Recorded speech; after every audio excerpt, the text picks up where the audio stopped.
the live stream. Okay. It's And live in the now. meantime, I'm gonna get a beer.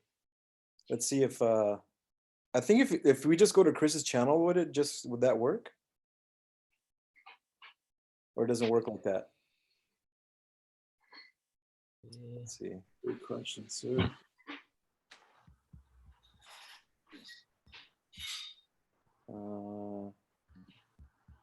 I guess not. Oh, What's the YouTube link? I'll send it to you right away. Just so we can monitor whether it's. Yeah, sure. So if the people go to your channel, they won't see it, huh? Oh fuck! I'm watching at the YouTube stream, and I'm just watching myself sitting down with a beer in my hand. That was weird. All right, here we go. This is the YouTube link. Let's tweet that out. Yeah. But you need to turn down the browser volume of your browser now, because otherwise we hear us double 3 times 30 seconds delayed. Yeah, how do I turn the sounds off on WhatsApp? On WhatsApp? Because I have the WhatsApp on my no, Better just to not have laptop. YouTube open. I'll just close it. yeah, but yeah, I close it now too. You got all the links, right? Yeah. Yes, Neil, we know. We are on it. Hold on. I need to do that with my phone. Okay. So I leave it here. Ali, where are you with all of the sake? I'm at a sake bar. I don't know where you guys are. Like, You know, the only thing that we have to kind of realize is whatever question there is, basically we would need to wait 30 seconds until we read the question or reply to it, because otherwise the question is actually not there. You know what I mean? Because we're in the past and YouTube is in the future, 30 seconds. Does that make sense? We have to kind of realize. Yeah, please not hear me myself. Okay, I already see people saying hello, but how come I don't see it on the screen here? I think if you go to Q I have to and hit chat. Okay. Wait, but that's No, chat that's between Zoom. us. Zoom. What is the question, David? No, I'm just saying on the on YouTube, people are already answering questions. There's one question, but I don't see it here. There's no way to see it on this thing. See it on the screen here. Oh, you can only see it on the YouTube. Okay. What I'm doing is I've got like just YouTube, the link on my phone, on my iPhone with the volume turned down and just monitoring that. Okay, yeah, that's a good idea. Way to do it. Okay, so let me. But don't look at yourself on that because there's a delay. It's weird. No, I know. That's what I mean. I just saw myself sitting down drinking a beer. Hello from Brazil. Hello, Brazil. Brazil. Hey, guys. Why, thank you very much. New Digital Space. Oh, wait a minute. If we can answer to the questions right away, because the question, everybody. We are 30 seconds delayed, right? Yeah. Hi, hello to Portugal. Hello, old school. Welcome to Online Time Machine. Putting on Instagram too, or no? I guess. Yeah. Where am I with all the sake? Well, I'm at a sake bar, of course. I have a sake bar in my house. I wish I had a cool background like that. Like what? Like a bar or something. Just go to Google Images and just Google any image. Yeah. Okay. We could ask people to send us the best images, and we just put them in behind us. This is like, remember those Star Trek episodes where they had that room that could turn into any environment? Yeah, The holodeck. Yeah, like where do you guys want to be transported to right now? I want to be on. I'm gonna find a cool one. Okay. Hold on. I'm just gonna. A lot of comments coming in now. I'm just gonna tell people on Instagram story. We have 35 people watching only. That's not a lot of comments. So everybody's commenting who's watching. I mean, it's gonna take a lot to get on. Axel from, oh, Axel, what's up? Axel and Nicole are watching from Stockholm. Axel, what's up? Who else is there? There's a lot Hey, of comments. say hi, everyone. I'm filming you. Hello, Anyway. hello. Hello. Okay, I'm gonna put this on my. Okay, I want to save this photo. How do I do that? We're certainly taking a second to get prepared here, aren't we? Hey guys, we are now live on YouTube with Drumcell, Chris Liebing, and Truncate. We don't have any names. I have my name in my screen. Is that possible? What do you No, I guys? see everyone's. Really? Yeah. Yeah, I think if you Oh, only if you're talking. No, now everybody has his name there. What? Magic. Okay, I'm gonna change my background. Virtual background. all right. But everybody's changing his background now. A lot of pressure. Like, where do you want to be? Don't worry, Chris, your background's perfect. You got the like urban graffiti. Be careful what background you choose because it tells a lot about Okay. you as a person. I'm in my brewery. Shit, that's even better than me. You're making. I'm drinking it. You're making it. Oh, look, my beard like disappears. Whoa. How difficult is it to create a live set with vinyl? Chris, when's the last time you did that? Difficult is to create a live set with vinyl. What does that mean? I mean, like a DJ set with vinyl. Who's the person? I'm in my Enrique. brewery. Don't touch your face and nose. Hey guys. Yeah. That's more than what I have. Really? It's really, really expensive, dude. I have no hand sanitizer at all. Oh my God. So where are the comments on the YouTube thing? Okay, I see them here. If you go to the YouTube link, you'll see it. Big Dubfire. love from Beyond the Wall.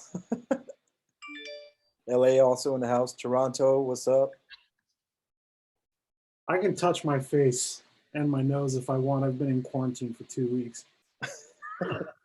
Okay, guys, before we answer any questions here, I have some questions. I was really wondering when all that thing hit, like, where were you all? Like, Mo, you were in Berlin that whole week, and now you're in I'm like, your background says something different, but you're in a Marriott in LA right now. Tell us why and how you got there. I had a gig in Brussels, in Belgium, playing at Perron Club. And I decided to fly to Berlin a week earlier to finish up an upcoming album I'm doing with Luis. And we just needed an extra week in the studio. So I got there a week early. We were working completely isolated in the studio. Didn't even leave the apartment once. We're like literally just delivering from Deliveroo or Lieferando or whatever they use now. Until I saw on the news that Trump wanted to close the borders. So I figured I had time to get out because they said they were saying US citizens were still able to return, but I just foresaw a clusterfuck of people just trying to get home at once. So I was like, you know what, I'm gonna get out before this gets crazy. So unfortunately I had to cancel my gig in Brussels. I got on the first flight back to LA and I flew back. I had to make like 3 connections: Amsterdam, Minneapolis, then Vegas to LA. And then as soon as I got to LA, my sister calls me and says, you know, you've been in a bunch of airports and you've been in Germany and you should just go to a hotel and quarantine yourself for 2 weeks before you reintegrate with the family. So at first, the first thing that came to my mind was, well, this is silly. I really shouldn't have to do this. But as time went on and the news progressed, it just started to make more and more sense, just slowly but surely. I was like, yeah, you know what, I should. So yes, Courtyard Marriott in Los Angeles, 2 weeks in this crap little room. So 2 more days though, Mo. 2 more days. But you told me you were pretty lucky on your way back, right? You got back before the madness on the airport happened. yeah, exactly. I mean, for a second there, I was thinking like, maybe I'm overreacting. Maybe this is not such a big deal. Because I got to the airport and it was empty. And I got on the flight And like I had a few upgrades left on my account, so I used one of them because I just didn't want to mess like with overcrowded airplanes and stuff. And the airplane was dead empty. I think there was probably 20 people on the plane. And I was like, oh man, dude. I went to the airport, I got to immigration. There was nobody in line in immigration. There was nothing going on. The airplanes were, the airports were just abandoned. So I was you like, didn't have any, secondary screening, like, or enhanced screening when you landed at LAX? Like, actually, when we landed in Minneapolis, we did, and I didn't expect that. When we got there, the airplane landed, and the flight attendants were surprised too. They said, actually, we can't let anyone off the airplane because the CDC is going to join the plane and screen everybody before we let you off. oh shit. Then I started freaking out, like, oh shit, what are they going to do? Are they going to like put us in quarantine and put me in a hotel somewhere, not let me go back to my family? But they essentially made us line up right when you got off the airplane, and they were just checking for temperatures. And I didn't have a fever, so they just let me go by. It was no big deal. So the quarantine you're doing now is voluntary? Sorry, Ali. No problem. Yeah, the quarantine that I have here in the hotel is voluntary. I mean, the thing is, I got a bunch of pressure from both my sisters. They were both like, you need to go. Because, my mom still takes care of, our son and everything like that. She helps out. And so it was just safer than sorry just to come home and bring something out from the airport back home, just stay in a hotel for a couple of weeks. So yeah, it's been a little maddening being here by myself. How long have you been in there now? 10 days? 12 days. I'm out in 2 more days. Wow. Damn. And Ali, what was your journey? No, I was going to say, like, you really freaked me out when I think it was the beginning of March where you told me that story of you being on that flight in Europe, and it landed, and like you had your headphones on and nobody got up. So you assume the captain made some sort of an announcement, and then you see like the ambulance pull up next to the plane, and the medics come on board because apparently there was like a sick passenger or something like that had to get checked out for the virus. And then, they cleared everyone to get off the plane. But like from that point on, I kept thinking, fuck, because they hadn't canceled the majority of our gigs by then. And I was thinking, fuck, my worst nightmare is being on tour somewhere and them quarantining the whole plane like they were doing with the boats, with the cruise ships. Yeah. And so like I had all these thoughts in my head that whole month, and then slowly everything, ramped up and got worse, and here we are. But you were in LA now before. I was in LA till the 16th, and things just started to get really weird in LA. Everybody was, there were long lines of people buying toilet paper, and hoarding groceries. It was just a lot of confusion and panic, because I don't think people in LA were used to that sort of thing. And it just like, I don't know, and the weather turned, it was like rainy and overcast and chilly, and it just became an uncomfortable situation. I felt like I needed to go home to DC. It's been like, the weather has been like this since then. Like, it hasn't gotten warm at all. It's really weird for LA. It's been like mostly gray and chilly, as in chilly for LA standards, but it's really weird considering it's almost April. You don't feel so bad about like being indoors, because what I've noticed being here is there are a couple of nice days, really warm and sunny, and people kind of let their guard down and they think, oh, it's a nice day, let's go for a walk, or let's do this or let's do that. Yeah, that's true. So it's actually riding this out with the weather being shitty outside is I guess is okay. But don't they say, I don't know if it's every flu, but they say if it warms up, doesn't it mean it helps kill the virus like on surfaces? Yeah, like real or not. UV rays and certain temperature, I think above like 77 degrees Fahrenheit. Yeah, it'll probably recede. But then again, they have it in Australia too, and it's summer there, so I wouldn't count on it. We're gonna have a whole slew of black light raves coming up in the future. Right. David, where have you been before that? I had just got back from Lisbon that Monday before the travel ban. So yeah, I missed it just by a few days, and I kind of self-quarantined myself. I was in Switzerland and Portugal that weekend, and when I got home, I was like, you know what? I'll just stay home for a couple weeks to see, you know, if any symptoms come up, but nothing happened. I don't know if maybe I had some like ghost symptoms or something from anxiety. I don't know if anybody else gets that, but like there were some times where I thought I felt like a fever coming on, but then I was like, maybe it's all in my head because I'm so scared about this virus, and I was just in Europe. So there was times where I thought I had a fever, but nothing ever happened. I never coughed. It was just like I feel really warm, but like nothing else happened. So maybe it was in my head, but nothing ever happened. So I think I was pretty clear from it, even though I was. Yeah, I think a lot of people have been feeling that as well. Like from a lot of friends that I've been talking to, everybody's like, I think I'm getting sick. I'm having a hard time breathing. I'm coughing a lot. And I think Yeah, the shortness of breath thing, as some people were saying, like I have like a shortness of breath. I was like, I think it's anxiety.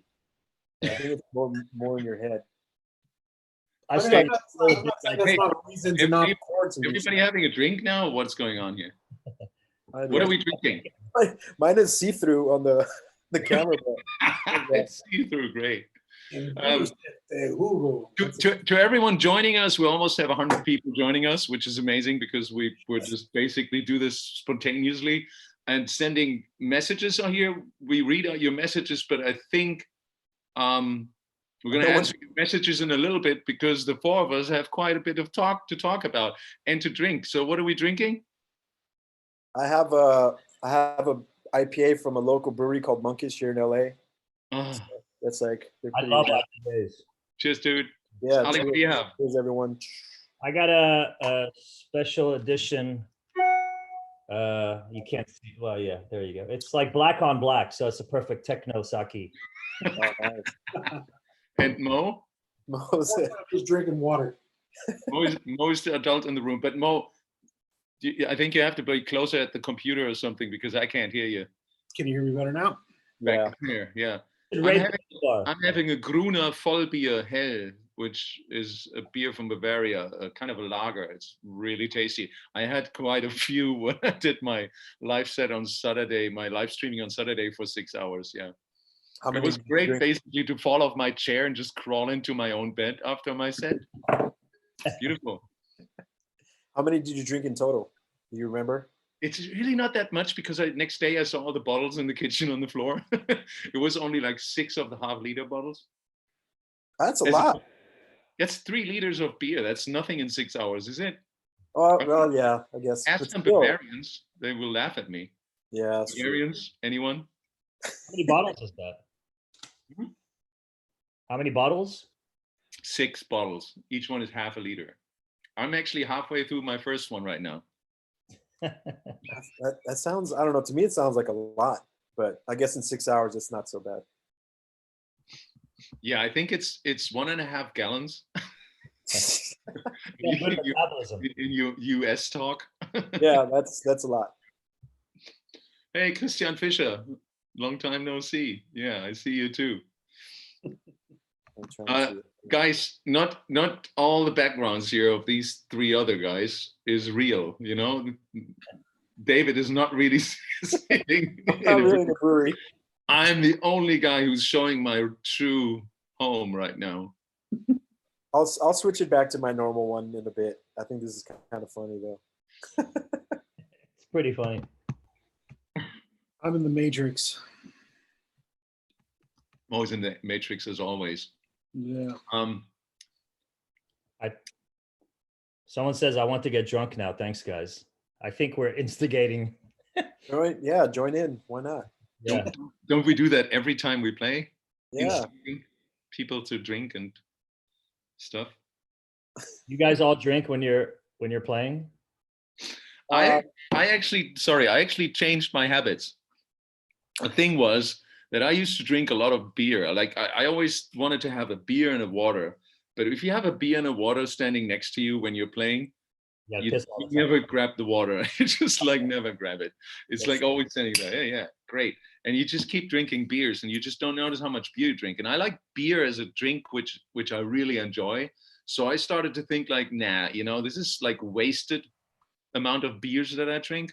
I'm actually watching what kind of beers I drink. I mean, Ali, I'm sure you do that too, and I'm sure David does that too. More, I take you out of this right now. But you know, I don't want to drink just any beer. I would think that is kind of wasted in a way, because I don't want to drink too much alcohol. So the alcohol I drink should be worthwhile. Yeah. And so I stopped drinking those beers, and I just have water standing next to me now. So I have to grab the water, which is much better. The downside is you drink so much water, so much more water than I was drinking beer, that by the time I get to the hotel, I basically wake up every 2 hours and have to go and pee. And in order to get a little bit of alcohol in, I switched over to tequila during my sets. Oh, man, that's dangerous. That's pretty nice. Okay. That's like 40% alcohol, 40%. I try not to do liquor, because then I feel like I'll get a bit too sauced up. Where beer, I know I'm taking my time, and I know I need to drink more water for sure. But just like you said, it's so true. Like, I'll have beer next to the decks and water, and I just don't touch the water, even though I know I should, because it's just like, oh, I'll just have a beer. I'll just have a beer, then pay for it later. I always I feel fine while I'm playing. The minute I stop and like go to the green room, my head spins, and then I'm like, where's the sake, or where's this? And they're like, dude, you went through 2 bottles. I'm like, yeah.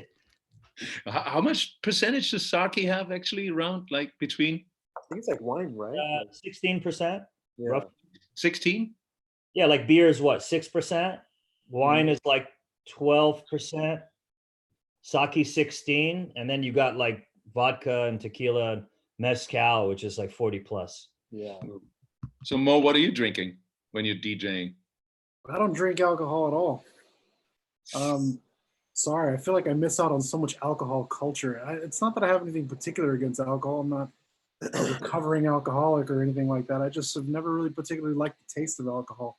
I have no issues with getting wasted every once in a while. It's just alcohol is not necessarily my choice of You probably added years to your life. What's up?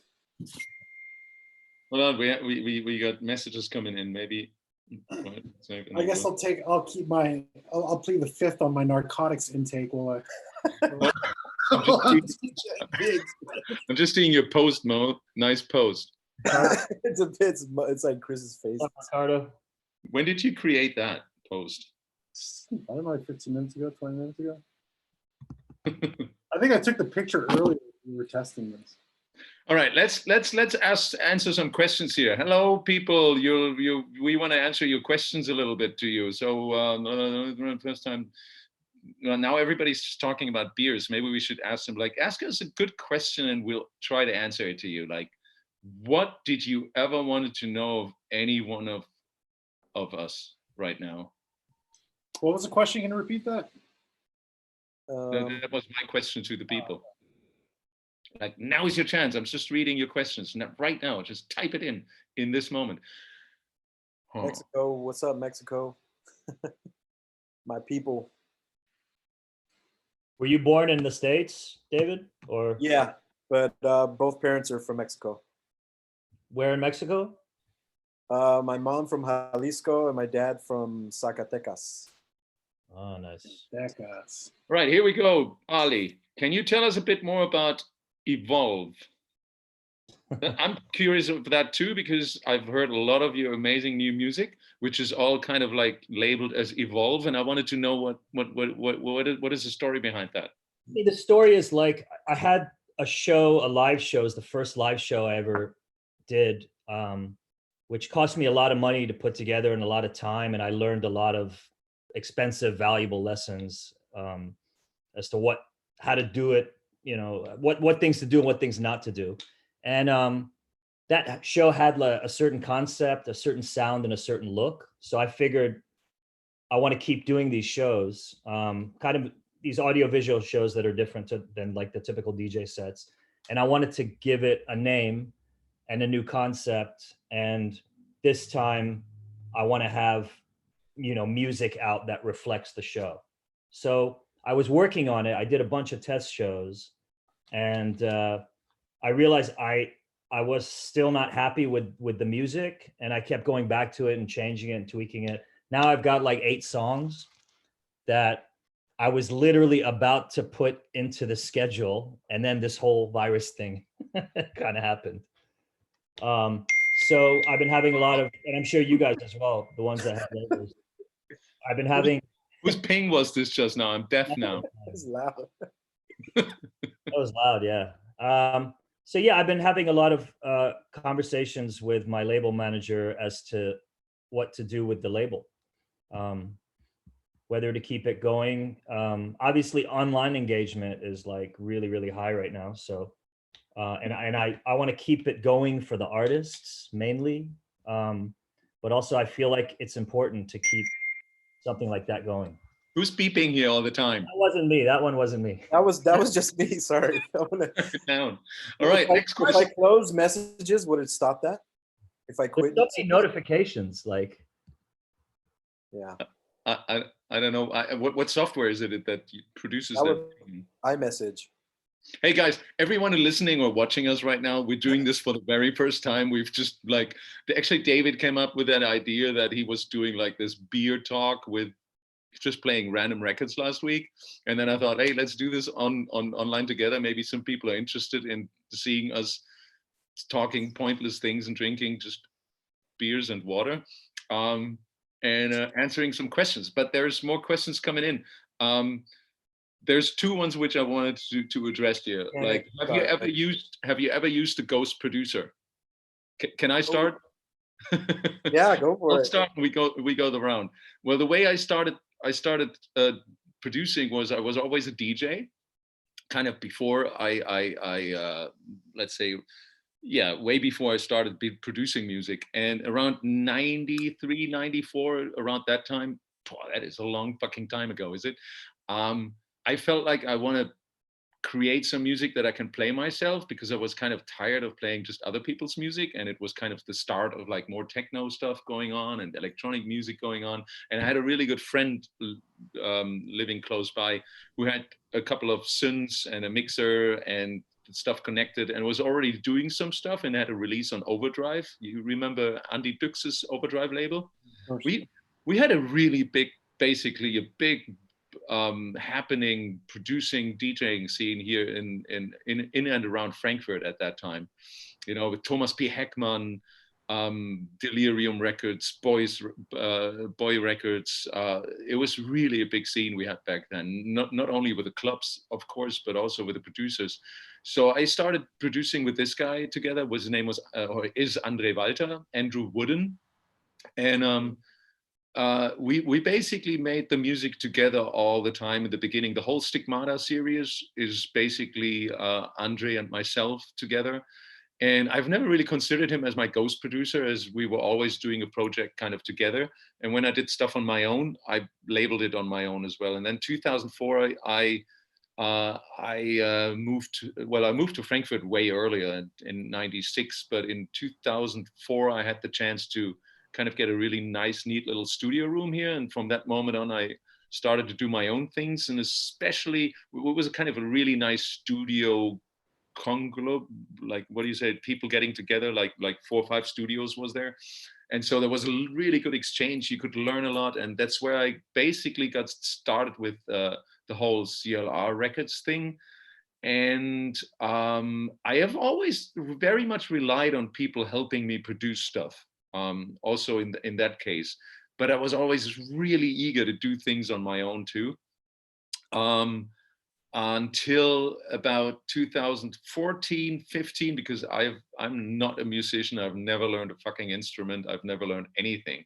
I'm probably pretty okay with like producing beats and mixing a kick drum with a bass line somehow, but and mixing stuff, right? A little bit, like mixing is fun, like that's a good thing. And producing was all right, but in 2014 I felt like I wanted to do a little bit more musical stuff, and I was thinking of making music more in a selfish way, music that I want to listen to when I'm sitting stoned on my couch at home. And sorry, the beer is coming.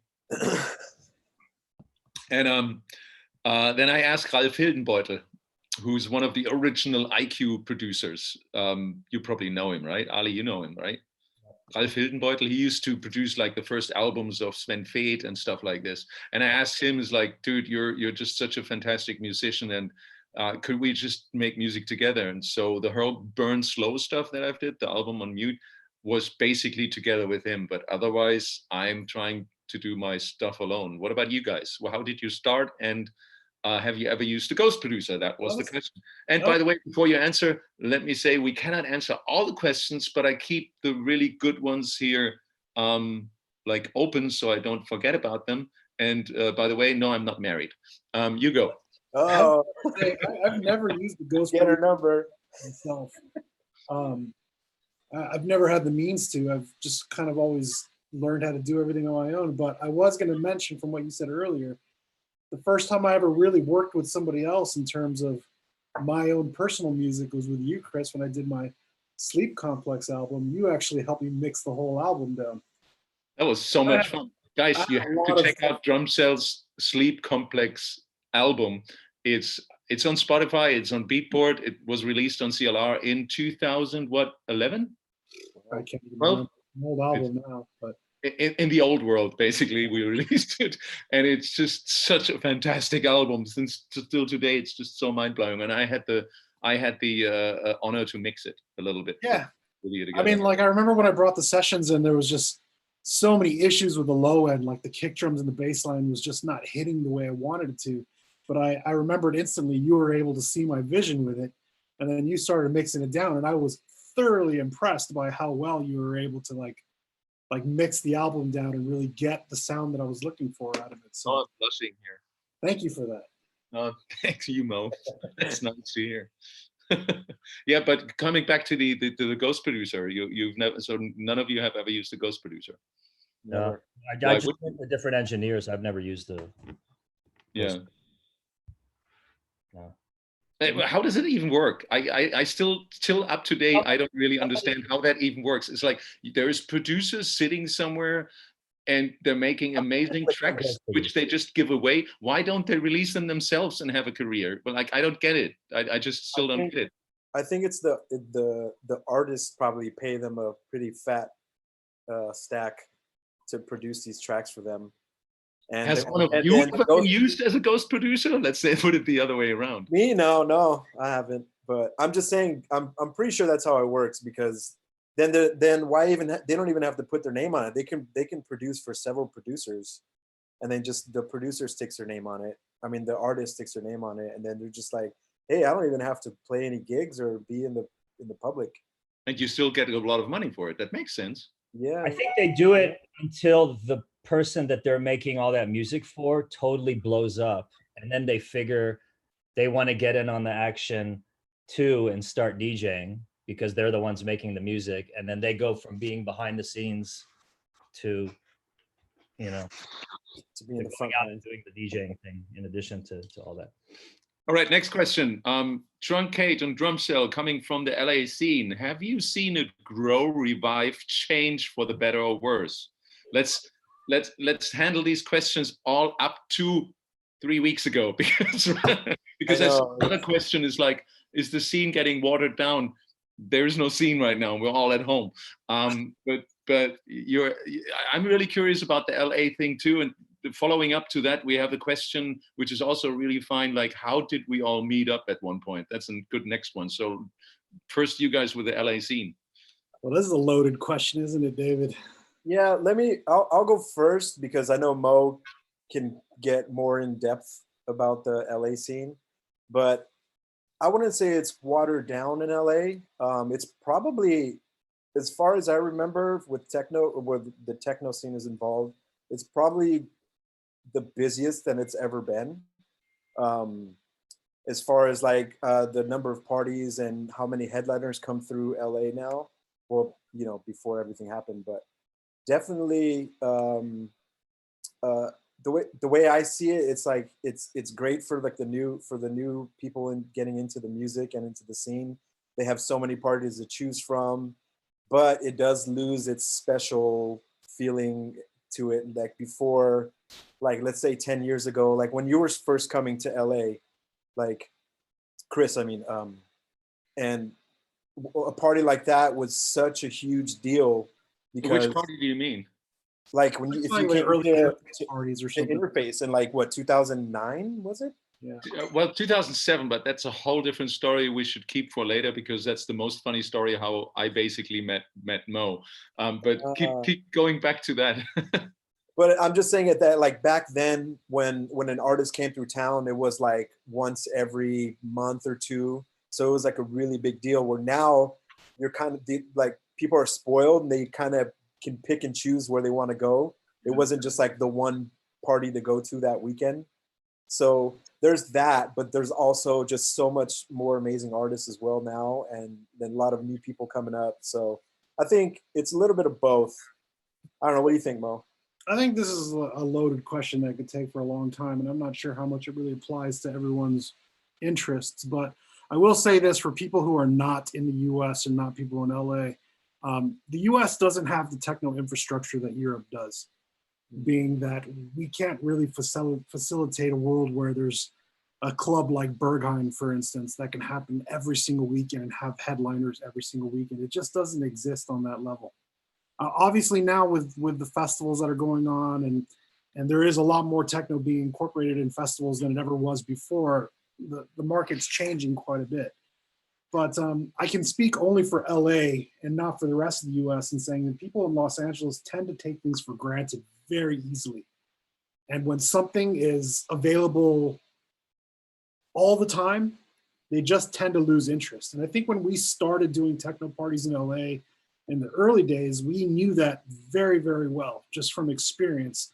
And because of that, we were able to space out our events in a sense where when we threw a party, it meant something and it was a special occasion and people would not miss it, because if you missed it, you'd miss an opportunity.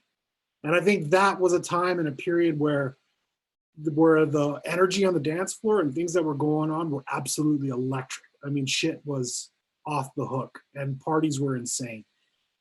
And there are a lot of promoters throwing incredible parties and booking amazing lineups right now. There is no complaint like that. And I think we've kind of retired or take a step back from curating and throwing events in LA the way we used to. And by all means, I am more than grateful to the younger generation who has stepped up to the plate and has been able to carry the torch, because if they didn't do it, it wouldn't exist. But the problem with that is that they've taken the torch in a lot of ways. It's also turned into a very, very standardized business format where things are happening every weekend and it's an overabundance of things and everything is getting oversaturated. And right now it's good. And right now I think people are excited about it. I think my concern is knowing the way people in LA are and how easily they take things for granted and how easily they are distracted, that the format that we have currently going on in LA is something that might implode on itself over time. And of course, that's no one can say I'm right or wrong or whatever. I just think that it's possible. And I really hope it doesn't. I hope that people continue to learn about this music and continue to grow and continue to invest in whatever community and scene we have. And I hope that things keep on building up and getting better and better, because frankly, right now it's good. It's a good scene. There's a lot of good shit happening. I just want it to go for the long run and not just fizzle out and die soon. So that's that. Well, that leads us to the next question. Hello. That leads us to the next question. Like Mo and David, that's. I even want to know that. How did you guys get to know each other? Damn. I got a buddy who worked at a record store called Higher Source, which was a really large record shop in Los Angeles. I mean, it was one of the more famous ones in the late 90s or something. I remember he called me up one day and he was like, dude, this guy David's been coming into the record store and showing me his tracks and he makes techno. And at the time, like, there wasn't very many. What year was that? Probably 2001 or 2001, yeah. Weren't you making like super hard, like heavy, like we both were. I mean, just, super hard techno. But at the time it was difficult to find people in LA that actually liked techno, So when you heard like, oh, there's another guy who makes techno, it's like, yeah, right, we'll see about that. Yeah, same. That kind of Victor was like, he's like, I got to introduce you to these guys from Hacienda Heights. And I was like, what? I didn't even know where Hacienda Heights was in the beginning. I was like, I don't even know what that is. He's like, yeah, they're into techno. I was like, really? Like techno? And then he finally linked us up. And yeah, then, we linked up, and then I think we like played tracks for each other. And we're like, oh yeah, this is legit. yeah. We got to work. We got to do something together. And we were both like what, like 19 or 20 years old? 20. I was 20. Yeah. And did you have your artist name Audio Injection at that time already, and you were Drumcell already, and then you formed a Cell Injection together, or what? How did that go? Back then, I was just David F. Yeah. Yeah. The Cell Injection thing came years later. David was producing as David F. I was going by Drumcell. But we were in the studio, we were doing a few records for Droid, and we did a record and we didn't know what to call it, and we just called it the Cell Injection EP. Just putting both of our names together. It wasn't even an artist name, it was just the name of an EP. And yeah, that record, I mean, you supported it and a lot of other people. Dude, that was such a monster record. Can you tell the people which one that was, just so they can Google it or find it if they want? It was a track we did called Bottle Opener, right, David? Right, Bottle Opener. Oh, my God. The bass in this track, the whole thing. Ali, you got to know this track, right? You must have been playing that up and down too. I'm gonna go dig into the crates of my laptop and try to find all that old stuff.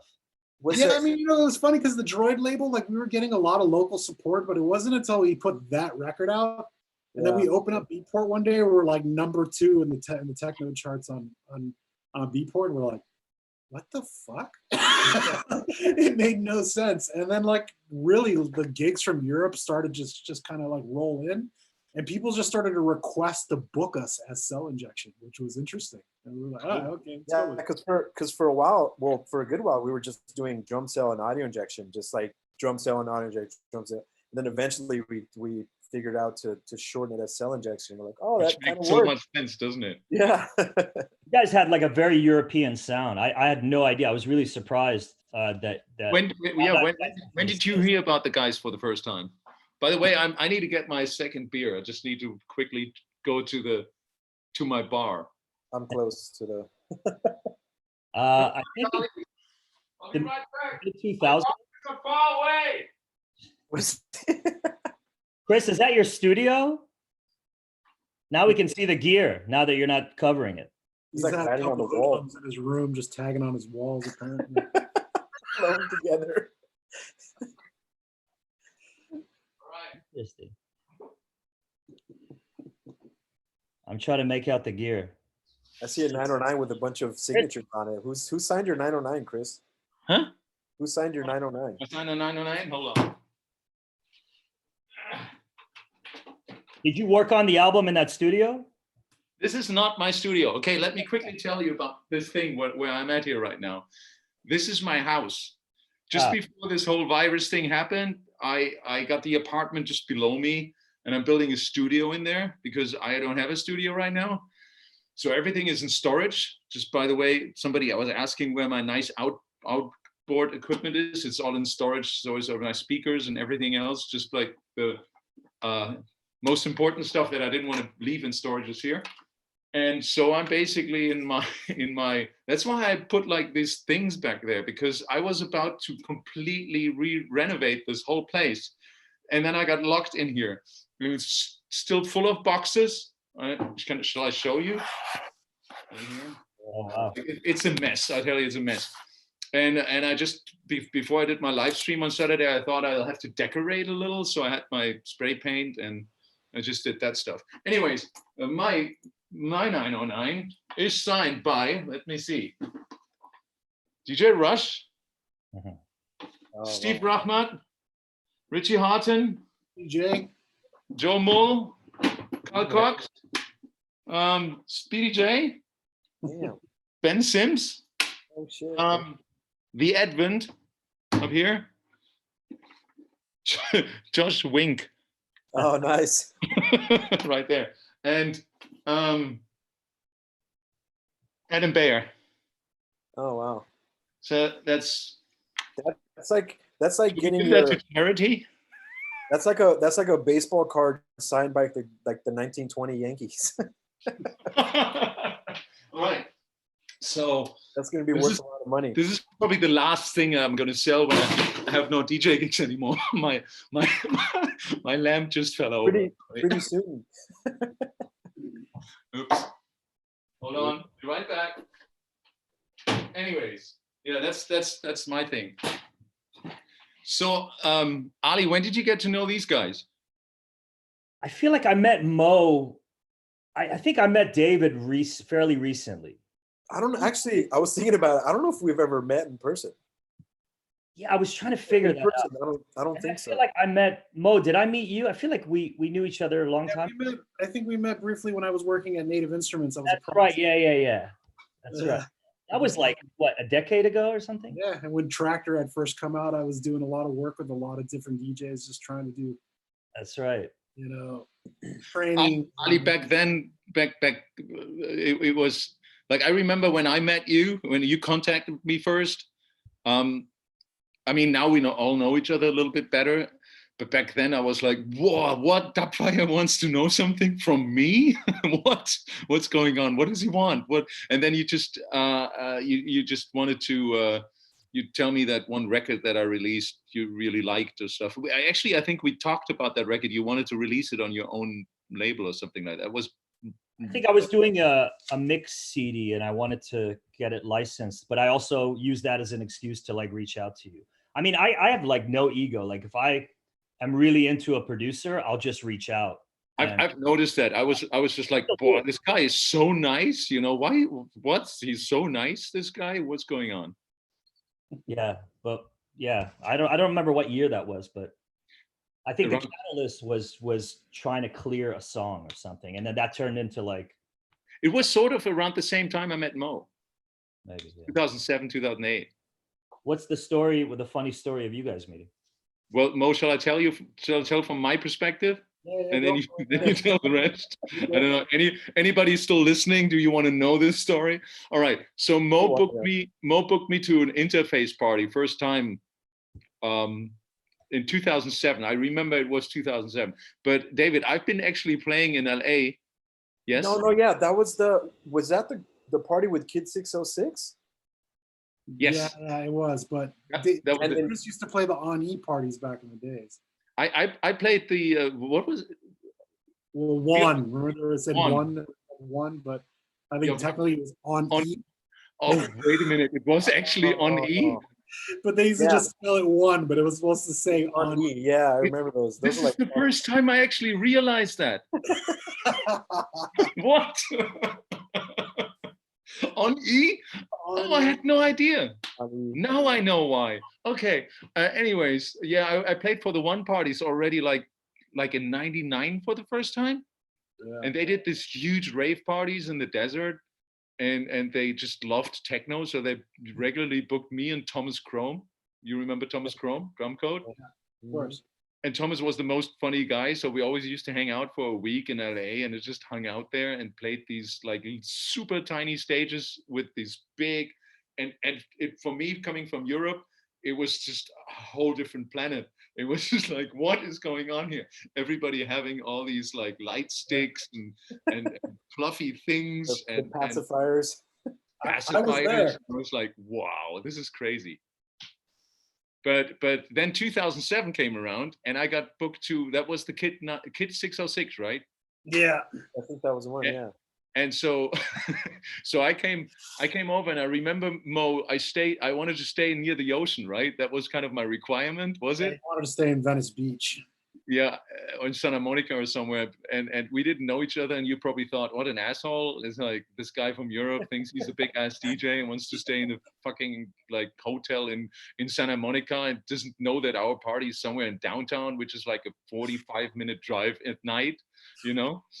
And I insisted, as I always do, and I remember that we got picked. Who picked us up first time? Like I was back then. I was with my old tour manager, I think. And I can't recall. Maybe it was Vangelis or something like that. Or it was Dean. Maybe it was Dean. Someone picked us up and drove us downtown to your warehouse party. Warehouse party was rocking. It was like full. It was like amazing. It was really good.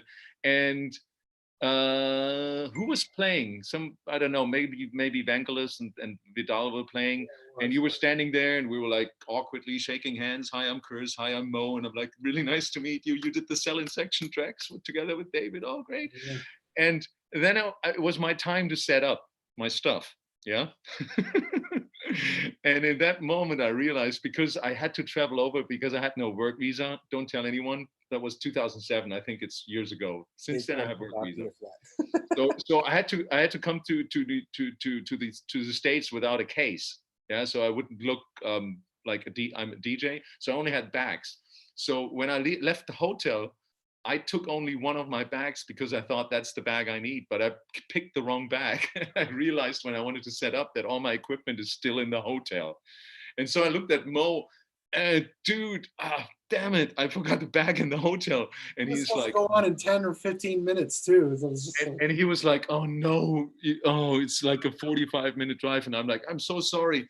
And so he was like, you know what, I'll drive you. And I'm like, are you sure? Because it's like, it's your party. Are you really feeling fine leaving, you know? And he's like, yeah, I'll drive you.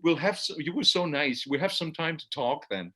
Because I like still didn't have a grasp of LA to that point, even though I was playing there quite a lot before, but I never really spent like, I don't know, I never really got a grasp of how big that city is or that place. And so we started to drive back to Santa Monica. And while on the way back to Santa Monica, we were talking about the parties and how and everything. And I remember you telling me, like, I was asking you, it's like, so this party is illegal? Like you don't have a license for this party?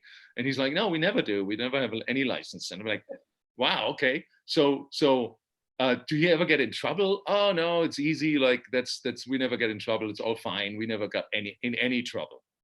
And I'm like, all right, good. All right, good. We get to the hotel. I grab my bag. I get back into the car. We keep driving. We just talk. And in the next moment, just Mo's phone rings and he's on the phone. And I just hear him talking.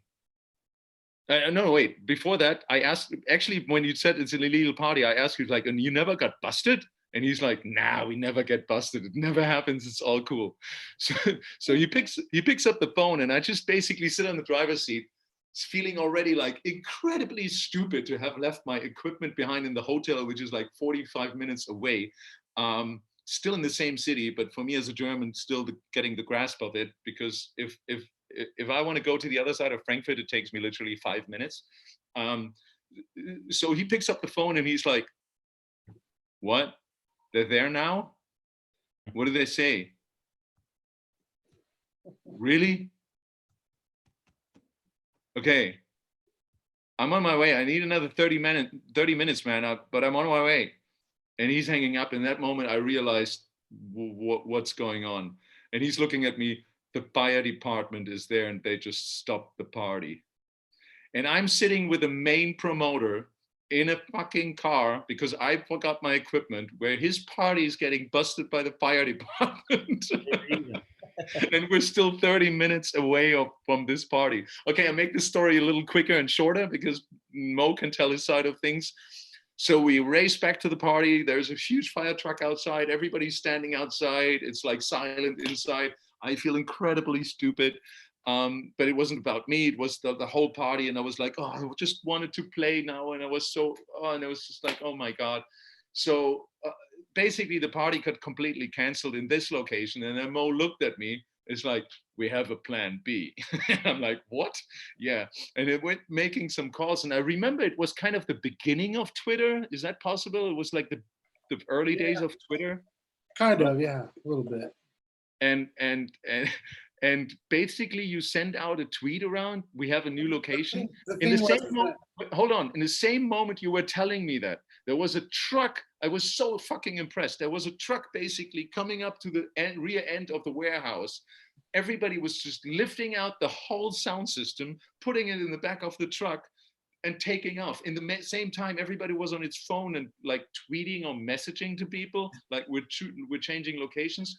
And we got to this location where basically this guy was, and his wife was still sleeping upstairs somewhere. It was another warehouse where they were living, right? Am I remember this all right? Yeah. And we basically, they set up the sound system in there. Within like half an hour, the sound system was set up. I looked outside, there was a line of like 500 meters of people outside that thing, just waiting to get in. The word got spread around like crazy, and everybody got in, and I was able to play the first kick drum. And it was such an incredibly massive night in the end. It was a pretty epic party. I think the funny thing is that when we left and you were asking me if our parties ever got shut down, technically I wasn't lying because we never had been busted, but I definitely knew on the back of my head that the chances of us getting popped was very high. But the last thing you want to do is tell the international artist that you just booked to play at an illegal rave that the chances of us getting raided by the fucking fire department was very high. So it was kind of like, oh, you'll be fine, don't worry about it. But we got set up, actually. It seemed like the Vice Squad had already planned and had been scoping out the party for quite some time and set it all up. And as soon as the party had come in, they flooded us with fire department and fire marshals, police, SWAT cars, everything, and just came in and scooped in and just shut the whole thing down. They were throwing people out. And we were actually prepared for scenarios like that. And most LA promoters are when you're doing illegal parties, is that you tend to kind of try to plan for a plan B to throw a party just in case your first venue gets shut down. So we got lucky that we had somebody on the phone that we could call and be like, our first venue got shut down. We're going to be over in 15 minutes. And everybody on the team was like on it. Everybody knew, pack the sound system, get everything in the truck, let's go. I was so fucking impressed. It was so like, thanks again for this. That was great. But I just see here, I was there, the two guys from Salt Lake City, the guys from Utah. Hey, Jonathan, I actually remember this. We were talking and you guys were telling me you drove down from Utah on that day. I would just want to tell you, Jonathan, you're just here in that question, like whatever chat thing next to the YouTube channel. I remember that. It's like ingrained in my brain. Ali, tell me, do you have any, or tell us, do you have any warehouse parties in Washington, D.C. when you were younger and that got busted? I'm trying to think. How did your scene start back in Washington, D.C.? Like that would be the same question as to the guys in LA. Yeah, we had Buzz and Fever, which were done by Scott Henry. Like I used to play all those rave parties all around the US, and Buzz and Fever were pretty, I'm sure you guys played at some point. What? Buzz and Fever. No, I have never. Buzz was like this. Did you guys ever play, David or Mo? No, never. I think that was before I was really touring. Yeah. This is, yeah, fuck. I'm old. Early 90s. Was that Flash. That was it. Yeah, Flash was the only one I played in DC. Flash is relatively new club. I think it's like 5 years. Yeah, that's my only experience with DC. I mean, DC like in the early 90s had like an incredible nightlife scene. We had Posers on Monday night, which was one of the biggest nights to go out. We had Tracks on Thursdays. We had just an abundance of nightlife. We had like a gay night on Sundays called Kindergarten, which was one of the best parties to this day that I can remember. And you know, certain parties would get, I wasn't partying back then. I would just kind of show up, hang out for hours, and then go home and just absorb everything that I was experiencing. So I'm sure there were parties or after parties that would get raided regularly, but people were pretty, I remember not being able to get into parties because they were at capacity. But no crazy stories about parties getting shut down. Oh man, I've got a whole book I could write about parties getting shut down. But considering it's DC and like, you know, the government and all that stuff, were the party scenes pretty lax? Like, I mean, as far as like the authorities letting parties go on? Yeah, I guess it was like New York maybe before they cleaned it up. I mean, even before that, you had like an insane punk rock scene in DC with bands like Minor Threat. Absolutely. So I was a total, you know, new wave punk rock who would go out to all those parties and see all my favorite bands like years before the rave thing kind of happened. You're more coming in from like more the band scene and stuff when you were younger? You were playing. Yeah, I in a was band? playing in bands and going to shows, and then I got really into like reggae and acid jazz and hip hop. And then I had like this 4-year residency every week called Exodus, which was run by the guys that are, well, one of the guys that's Thievery Corporation now, like this trip hop kind of jazz group. And then at those nights I would play open to close twice a week and just start with like jazz and end up playing +8 records and then go back into hip hop. I don't even know how I did it. How I like put together all those genres in the span of one night. And everybody was really open-minded. Like it was a thing to go out and stay the whole night and listen to, you know, all these different genres of music that you couldn't at other parties because everybody was very one-dimensional. And then, yeah, and then I, you know, the whole rave thing started to happen, and then that stole our thunder. And then I started to play like the raves and met Sharam and started Deep Dish, and everything kind of, you know, Blew up from that moment. huh? And everything blew up from that moment up to your Grammy nomination, right? We won actually. Yeah. Oh my God! I'm sorry. I didn't Grammy even know. winner. You're a winner. We're talking to a Grammy winner here. Which song? It was like a remix we did for Dido, and it was cool because I was a fan of her brother, which was Rolo. Rolo had like a lot of hits in, I think, Right. Where was he in? Rolo was the producer of Faithless, and Right, he was exactly. Dido's brother. And I was a big fan of Rolo's, and I didn't even know like he had a sister or that she sang or whatever. But then, you know, Eminem, I think, sampled one of her songs that it became really big, and then we were like remixing a lot of like pop artists and got asked to do that, and we did it, and yeah, it got nominated, and you know. Do you have the Grammy with you? I have, yeah, actually I do. Oh, Are you going through your drinks right now? I'm gonna grab it. Yeah. Wow, Whoa, That's dope. amazing. that's so dope, dude.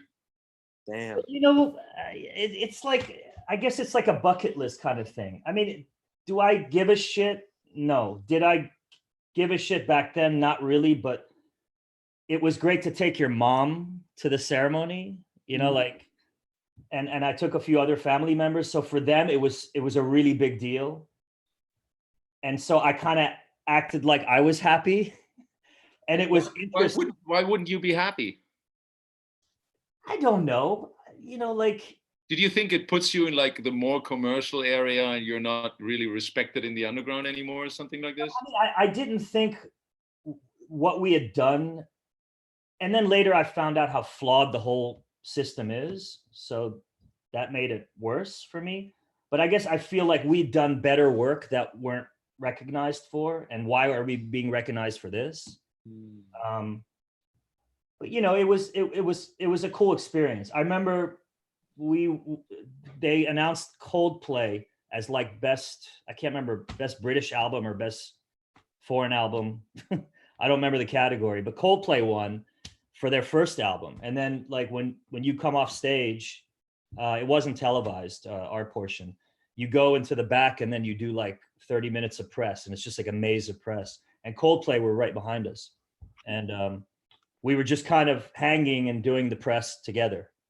And I met Chris Martin, and then I had no idea they were going to be as big as they are today back then. This was 2001. Fuck. Yeah. So Chris, did you ever attend the early techno club days in the Frankfurt airport? I have to say I've been to Dorian Gray. That was the club at Frankfurt Airport. I always wanted to go there. Yeah. I've actually only been there once in my life, but I'm happy that I actually went there once in my life. It was before my time, I would say, a little bit. But let me ask you another question, because we I didn't change the topic. I was just curious. no, it's a good topic, man. It's the same topic. It's like Filthy Rated asking, what do you think about Central European scene? Was it a bit of a culture shock for you guys when you first experienced our scene here in Europe? for you guys coming from the States? What did you think? I'm really curious about that as well. For who? David, go first. Yeah, definitely culture shock. In what way? Well, my first experience of the European scene wasn't a techno party, and I wasn't even booked. It was I'm sure you guys heard of the rave called Thunderdome. Yeah.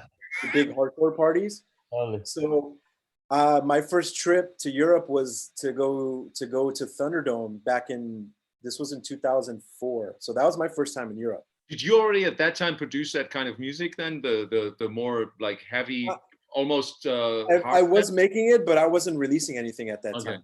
I was just a fan because I grew up around the hardcore stuff as well. Right. And I was just like, my girlfriend at the time were like, let's go to Amsterdam and let's go to Thunderdome.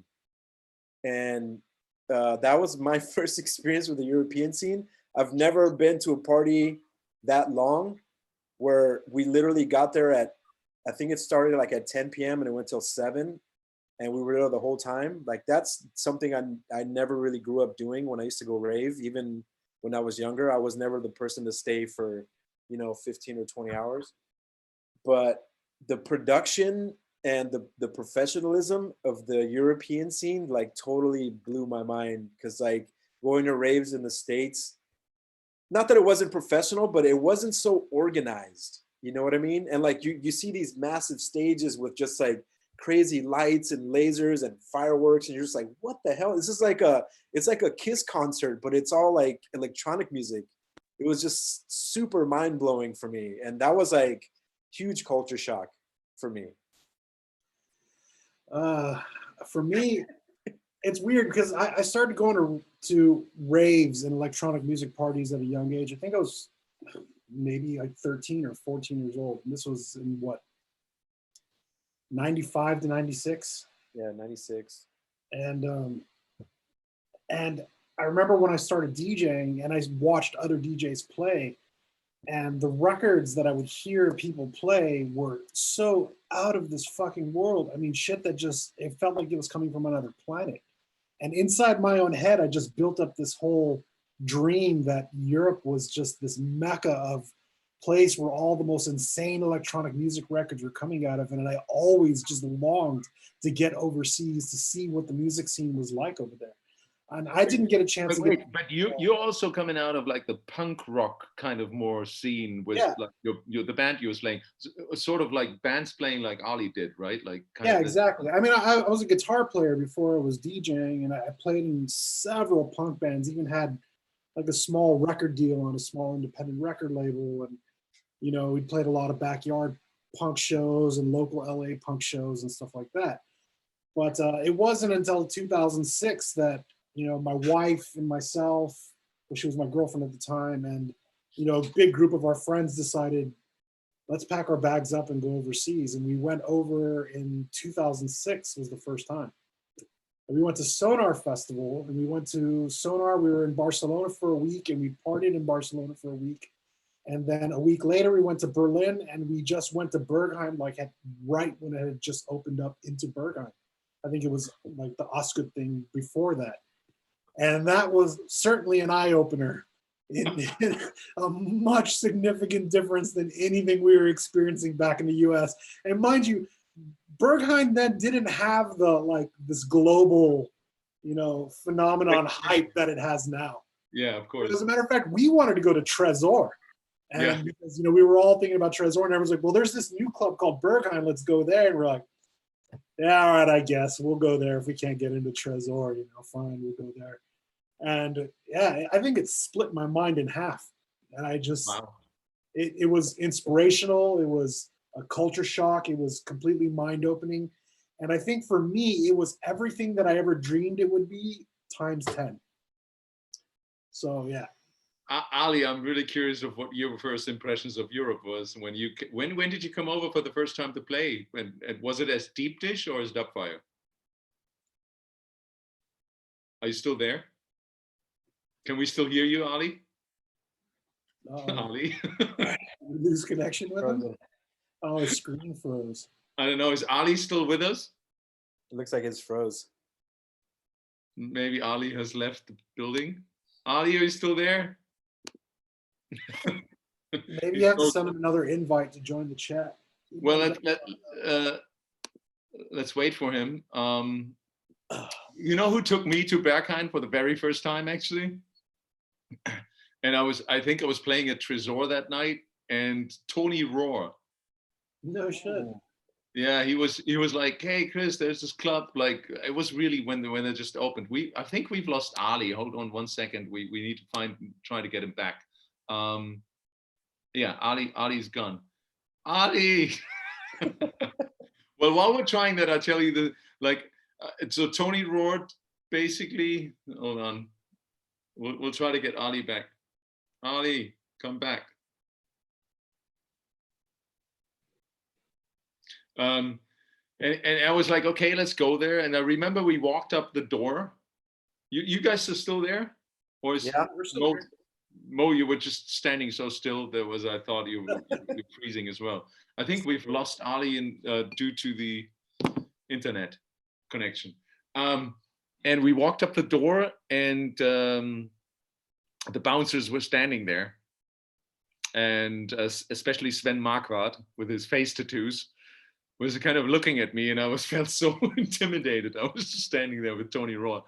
And then he looked at me like, this face seems familiar to me. You know what? Go in. And then we were allowed to go in. That was my first time at Berghain. That was my first experience. It was just like, this face seems familiar. Go in. What year was that? It was, I don't know, when did the new location open? It was like, It was 2005. 2005? Yeah. 2005. Before it was called, for those who don't know, before it was called Ostgut. Yeah. Have we lost Ali completely? I'm just trying to text him. Hold on. Maybe we should answer some more questions while. Yeah. Can you check the questions? Because I've been doing this all the time. Like, do you do it now? Let's see. Wow, there's a ton. Now look, I see Corey Simpson. What up, man? Oh, Corey, what up? Mo, I got a question for you. Sure. What punk band did you play in? Well, I guess if anybody would remember. But still, I don't know. The first band that I had. What was the name? It's got to be a funny name. The first band that I had was called Broken Machine. Broken Machine. And I think we called it that because we used to play with a reel-to-reel tape machine, and it was broken, and we just named it after that. Oh shit. Okay. All right, Ali's back. Yeah. Hey. Hey, Ali. Sorry, guys. Somebody FaceTime me and everything just. What happens? So, what punk band was that? You've just missed. You didn't really miss anything. That's good. I think no one misses really anything. I think our conversation is really interesting, by the way. But in the last 2 minutes, you didn't miss anything because I missed it too. Like, Mo, what was the punk band's name? I was saying that the first band that I was in was called Broken Machine, and then I played for a little while with a little bit more of a popular band here called The Feds, which that happened for a little minute, and I don't know, man. There's been I'm drawing a blank here, but there's been a slew of. Schemo was another punk band I was in. Blah blah blah. Yeah. What instrument did you play? I played guitar. I even was the lead singer in a couple of the bands. What? Yeah, man. So have you done your own vocals on techno tracks yet? I did vocals on Besides on Sleep Complex, which I know. I mean, you can't really tell it's me, but you know. I know. All right, what are Dubfire at Cacao Beach is always great. Where's Cacao Beach again, Ali? Are you still with us, Ali? I see froze again. Can you hear me? He's moving. He's moving. I don't think He's you can hear definitely it. moving. Hold on. Yeah, I don't think he's getting from. Yeah, I think we lost him again. Maybe check out and in again. Maybe you should not answer any FaceTime questions.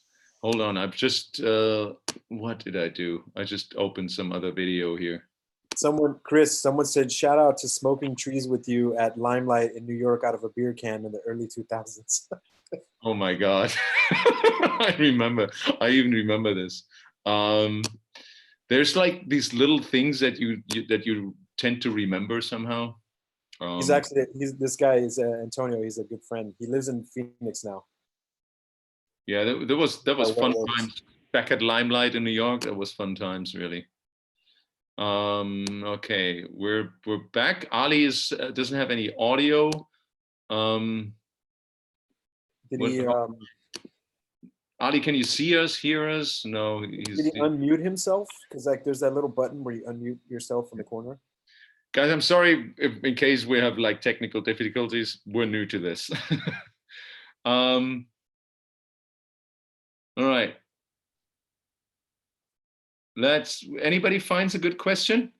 God, there's a ton. I'm scrolling through them. Yeah.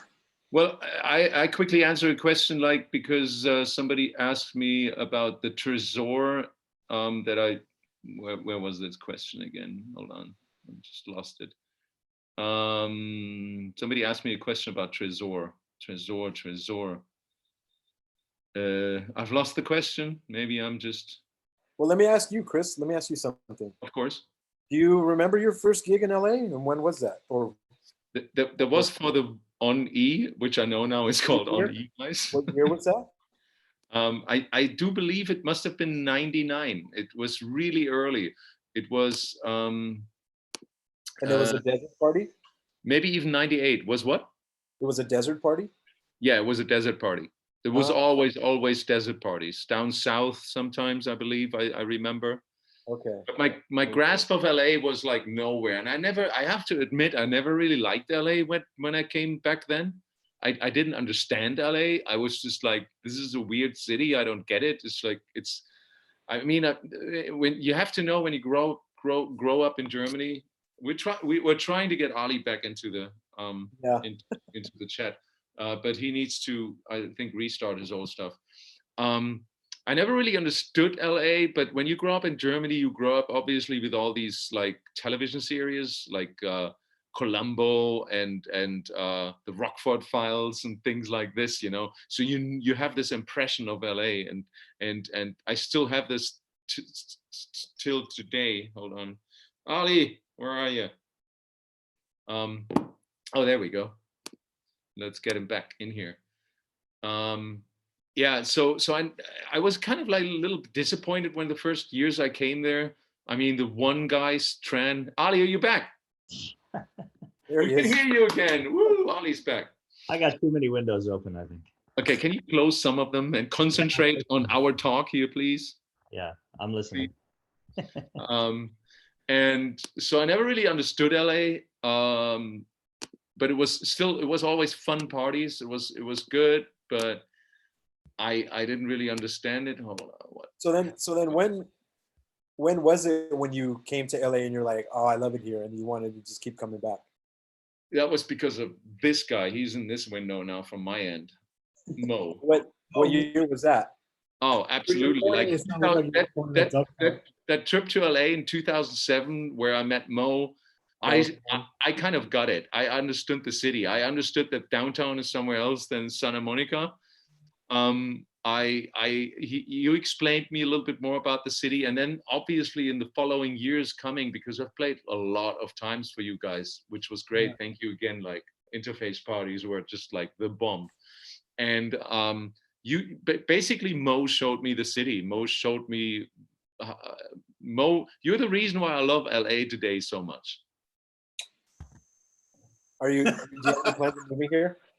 What's that? Yeah, Chris should move to LA. Chris is like a total like LA beach bum. He's completely. Why do you like Venice so much? He's the Cali German. Because I'm German, yeah. But I like beaches. I don't know. I just, you have sometimes those weird thing that you get to a place and you feel like home there. And it was literally like with Venice, it was literally like that, baby, because it looks a bit ghetto. But still it's like fun to be there. It's not as flashy as I would say some parts of Santa Monica. It's still run down, it's kind of like maybe it's just because there's a beach, there's the weather's great. I mean, growing up in the middle of Germany, you probably like every other place better than that. Although I do have to say I like Germany and I like Frankfurt. It's a good place to live. It's a great airport. I do enjoy the German culture. By the way, right now I'm drinking a Flötzinger, which is another Helles. Another Helles. Is that your favorite style? Helles, I really like Helles, but I do love IPAs as well. David, I got to bring you some of those next time. I love IPAs as well, but that's a whole different question that I probably want to ask before we finish David later on, because to explain us the whole difference between lagers and IPAs. So let's get back to, anybody sees a good question to answer? David, hey, I saw one. How did you meet Ben Sims and how did you guys start collaborating? I met Ben in Japan, in Tokyo, in 2012. We both played a gig together at what was the club? The club with, you played there, Mo. The club with all the speakers along the wall. It's closed now. Air? Yeah, maybe. Air. I think it was called Air. Which city is that? In Tokyo. All right. Air, yeah. Yeah, we played the same night, and that's where I met him in person for the first time. And after the club was over, we played at this after party. And Ben Sims and I were both like pretty lit up, drunk, and the promoter's like, "Hey, you guys want to like come hang out and play?" We're like, "Yeah, sure." So then we actually did our first back-to-back there. We played together, and we're both like, "Wow, this is actually really fun!" And like, you have a really similar music style, and we kind of just stayed in touch since then. Yeah, 2012. I think you fit musically together pretty well. I'm sure you have a lot of fun playing together. Yeah, I mean, with him, back-to-backs are super fun. Yeah. Have you guys been working on new music projects since you've started self-isolation? Ali, have you? You've been gone so long. Tons. Yeah, I just finished a remix for. Who's beeping here again? That was me. For Kevin DeVries, I did a remix for Denson Pika. I'm doing a remix again. too. I just did a remix for Kazuya Nagaya, speaking of Japan, who's like an ambient producer based in Tokyo.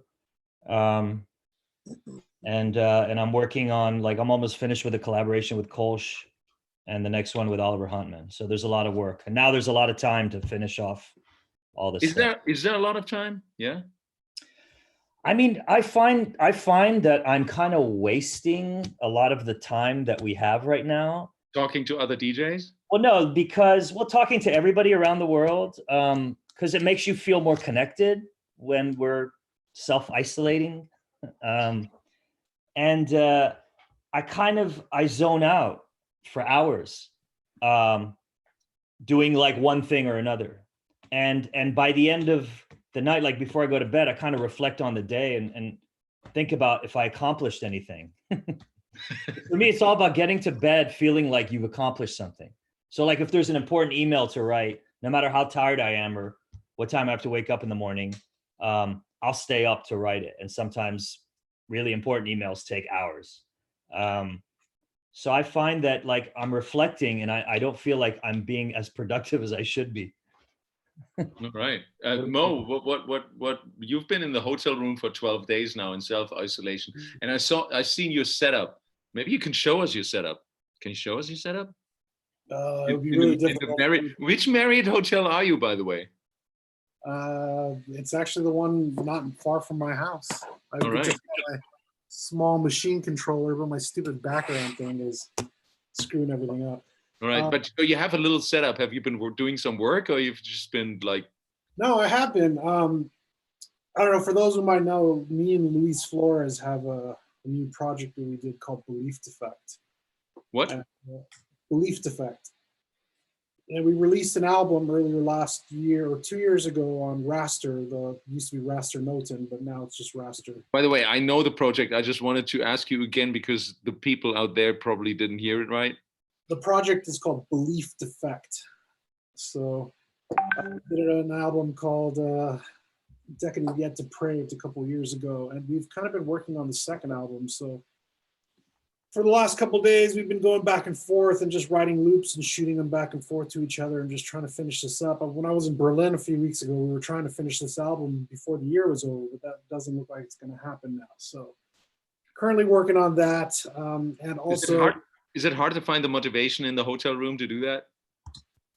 You know, surprisingly, I don't think it has been. I think I've always kind of used music as a way for me to vent emotionally. And I think that this whole coronavirus thing has gotten me so incredibly stressed out that I've been able to channel that energy through music. That's good. It is a little bit frustrating here not having access to like the tools and the gear that I usually have. Room to do but that. I've done interviews before in my studio where I've told people like I have all this stuff, not because I need it, because I want it. You know, I can make music on my laptop if I have to. Now I got to put my money where my mouth is, if that makes any sense, and actually practice that. So, you know, I'm just working with a bunch of VST plugins and my machine controller and just trying to make loops. But I also, you know, I have an ambient thing that I do called Hypoxia, and I'm going to put out a cassette tape in probably about a week. I just finished it. So I'll be posting that soon as well. And David, I saw a tweet of yours saying like you find it hard to find inspiration during the self-isolation times. I have been so unproductive these last few weeks, man. Like literally can't get anything going. I'll try to get in the studio. I'm trying to do my normal routine where I'll get in the studio in the morning and just like open up something and start playing around and just really have no motivation, man. I don't know. I don't know what to do. We're also in shock, like trying to process what's happened. I think that's what it is. I mean, I talked to chefs as well who've been really hard hit, and everyone's kind of shell shocked. Nobody expected any of this to happen. It just goes to show you how fragile everything is, let alone like our industries, our various industries. Absolutely. So I have the same problem. I'm having trouble like focusing.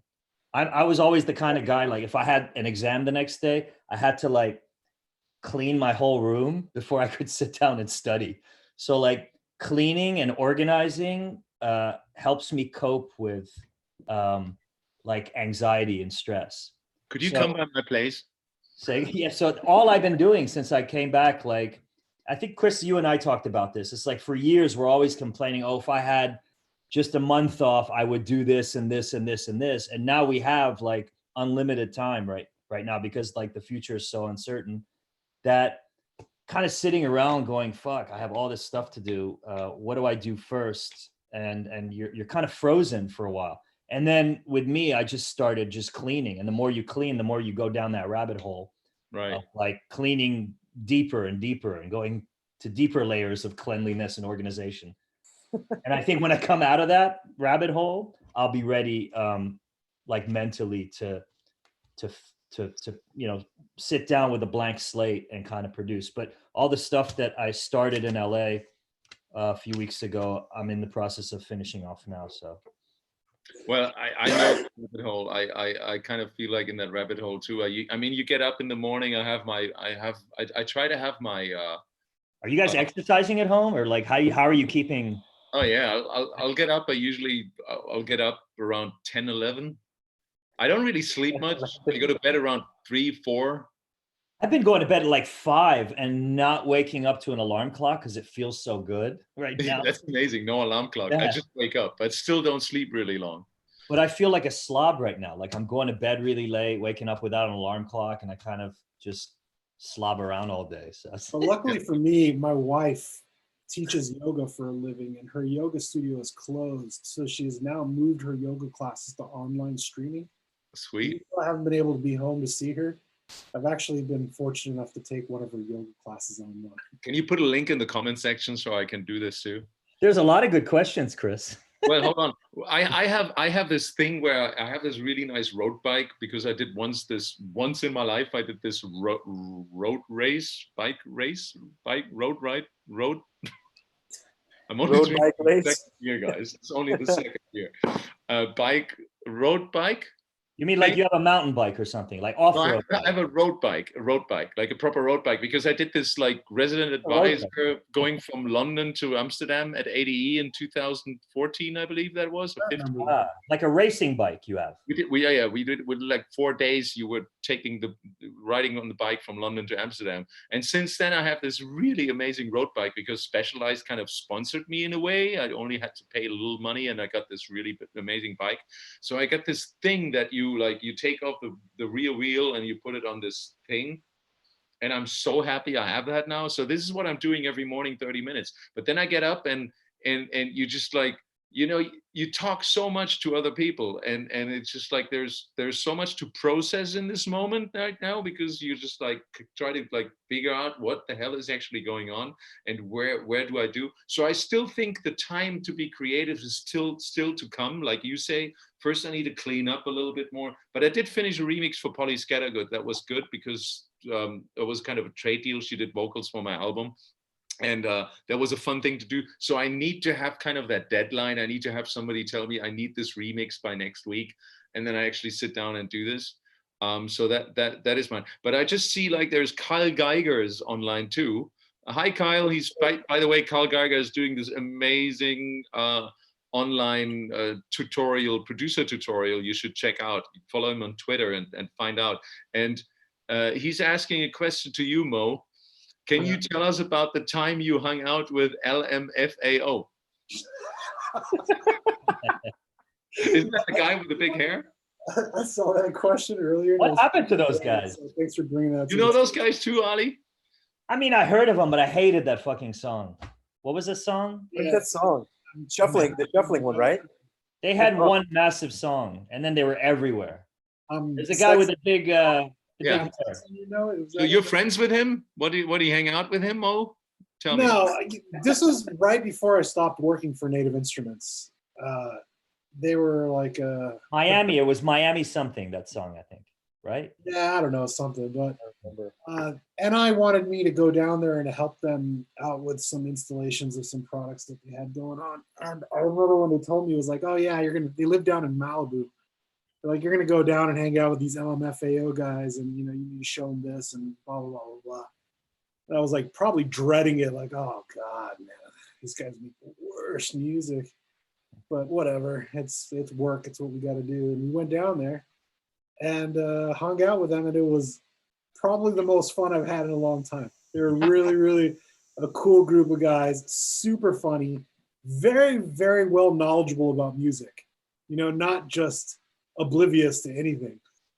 And I was so curious as to like people who had such fairly good taste in music, like why did they make such mainstream pop? And at the end of the day, they just had a huge sense of humor about it, and they just do it because it's funny. I thought it was funny. Ali, you got to know more of these like more mainstream people somehow. Like, how are they perceiving music? Why do some of them do this kind of music they do, even though they know so much more about music? I don't know. I mean, like just today or yesterday, somebody asked me like, why did you do a back-to-back with Fisher? I did like a back-to-back with him because him, Nicole, Mudaber, and I were on the same bill. There's musically, it's not that wasn't that much of a stretch, but like if you get along with somebody, who cares what they're into? I've met a lot of people whose music I hate, but they're like really great people and they're great fun to hang out with. Yeah. And I'm not like one of those purist snobs that just because somebody represents a certain genre of music or whatever, I'm gonna judge them by that. And I'm not going to allow myself to get to know them. So I think I met a lot of people about that experience was that I can tend to sometimes be one of those snobby people who judge people by their music or something. And it was interesting to actually meet someone who you automatically have some pre-existing idea of them, and then you meet them and you're like, oh dude, this person's great. And it really does change your perspective on everything. Absolutely. And that it was a huge learning lesson for me, because like just living in LA and working in recording studios for as long years as I have, and working on sessions, music being subjective is is far more greater than what I think people like to admit to. And oftenly I would meet great people that made music that I didn't personally like. And when they come and ask me a question like, what do you think of this? I think sometimes we have to really, really change the way we answer that, because sometimes you have to answer and say, give them feedback, not necessarily what you think about their music, but maybe the quality of the music or the production quality, or give constructive criticism based on that, and not criticism based on our personal opinions of the style of music, you know? Yeah. Plus, I think you can learn something from everyone. Yeah, absolutely. Yeah. I don't know, usually whenever I send my music to David, he replies and tells me it's shit, so. I don't. People were just asking me what I'm smoking. Is a heavy hitter pen, a cartridge from LA that I'm getting in LA. I hope no one from TSA is watching. When it's almost empty, I need to get back to LA at some point. I'm not putting anything Wow, on. man. Somebody asked, Chris, do you ever plan to bring the CLR podcast back? You know, the CLR podcast was really fun, but it was so much work. It was crazy. I had a really long talk with Mo. I remember in January 2014, it was Mo. You remember when we drove up the canyons in LA? In this really weird yellow Camaro that I rented with the convertible. Don't take me too serious. I just smoked something. Am I actually allowed to say that? Yeah, I guess. You can say whatever the hell you want. We're Man. drinking Yeah, the beer. FBI is watching. I don't know. Anyways, we had a long talk about that because I was at a time where I had so much to do. You know, the CRR label was kind of at its peak. I had an amazing range of artists on that label, but I was really, really crazy about all the mix downs as well. So I basically started to mix down all the releases, which took so much of my time. And additionally, I had the CLR podcast, where the concept, for those who don't know it, where the concept was I had a guest DJ every week. Yeah. And so I had to find guest DJs for every week. So you had to make a schedule and you had to make it work, because you always had to have a backup in case somebody wouldn't deliver in time. And since I've been doing radio shows, probably since about 97, I was working in radios. I always wanted to treat it as a radio show. So the very first CLR podcast, I had Josh Wink on, and I had like half of the podcast was basically an interview with Josh, and then the rest was music. A lot of people always complained I'm talking too much about it, but I was always like, well, then just don't listen to it. You know, it's like, this is a podcast, and it's about not only about music. If you only want to hear music, buy yourself a mix CD or a compilation or something. But if you listen to my podcast, you just got to live with my stupid voice and talking and whatever I want to know, and other people talking.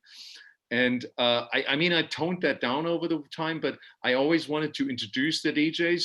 So the point was not only scheduling an artist to have a podcast, also asking him to basically answer me certain questions, you know, kind of so I could basically think of a little bit of an introduction to introduce this DJ and tell something about it. And that was basically on a weekly basis, next to the whole touring, next to basically making music and mixing all the music and doing all that stuff. And it took really a toll. I think I did it for 6 years altogether, or 5 years. And it was a lot of work that I invested in it. It was a lot of fun, but at some point I felt like that was the moment when I decided I want to do some other kind of like more listenable music that I want to be able to listen to in a car or when I'm flying somewhere. And I was like, in order to do that, I need more time and I need more space in my life. And I had a really long talk with Mo about this in January 2014, I believe that was. I have to look it up. Maybe it was 2015. But basically, I've told him about all my troubles. Mo is sometimes my, what do you call it, shrink? Drink. And And basically I understood in order to get things done, and which is, it's kind of a funny thing when you think about what's happening now, that forces us to stay home and forces us to self-isolate, and we're not on tour anymore. That's another point where I want to get to as well. Wait, we're going to answer some questions, but it was like, I need to create space in order to do something new. So I decided I had to stop the CLR podcast because it was just way too work intensive. And I replaced it by my AM FM show, which was way easier because I'm my only guest. And that was like, that's way more work intensive in a way. And I'm happy doing this too because it's a lot of fun. I really love to do radio. I love to do things like this, like talking as well. I think, you know, the music. I think you like to talk. Thank you. Anyways, the point where I'm getting to is I decided basically to stop all that in order to create some space to do new things. And the new thing then was the Burn Slow thing. Oh, how fitting it is that I actually sprayed it on there last Saturday. I wasn't planning on purpose. Huh? That wasn't on purpose. The Burn Slow thing? I don't know. It was probably on purpose that I put it there, but not, but it was just like there right now. Anyways, so I was happy doing this. Do I miss CLR? Yes, I do. I miss the connection with the artists, but I also knew that, and Ali can say something to that as well. And obviously also you guys with Droid Records, when you run a label, you have responsibilities towards your artists. Yeah. And I was at a point where I was feeling like I cannot live up to these responsibilities anymore. I just can't time-wise. I need some time for myself. And that was the moment when I decided I need to just freeze the label. I need to tell everyone like, hey, go find a new home. You will find one. You're all amazing. You're all great. But I just need to freeze the label for this moment. I remember when we had dinner in DC and you were at this crossroads, and or maybe you had decided everything and you're like, I'm closing the label. I'm not going to do any of this stuff that I've been doing. Mm-hmm. And you had some clarity about like where you wanted to go, and you felt like you had this huge burden on your shoulders, and now that you don't have that anymore, you're you know, right, you're free to move in these new directions, you know. Yeah, and sometimes you need to create space in order for new stuff to happen. And isn't that I mean, let's while we're talking, guys, please keep having a look at the chat, because we're kind of missing a lot of questions of interested people, and maybe they're not interested in what we have to say, rather they're interested in what we answer to them.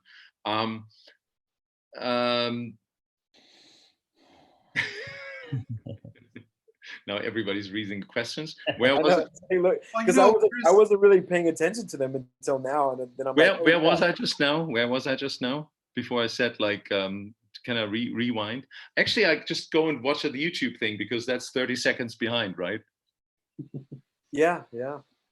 I will say though, Chris, it is a good time for something similar along the lines of the CLR podcast to come back, because there has been a great divide in our scene where a lot of up and coming and middle class, or middle tier DJs, I should say, not middle class, are having a lack of places to be represented and kind of exposed.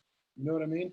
I know what you mean. You know that I had no idea that I had that function at the time that I was doing it. Yeah.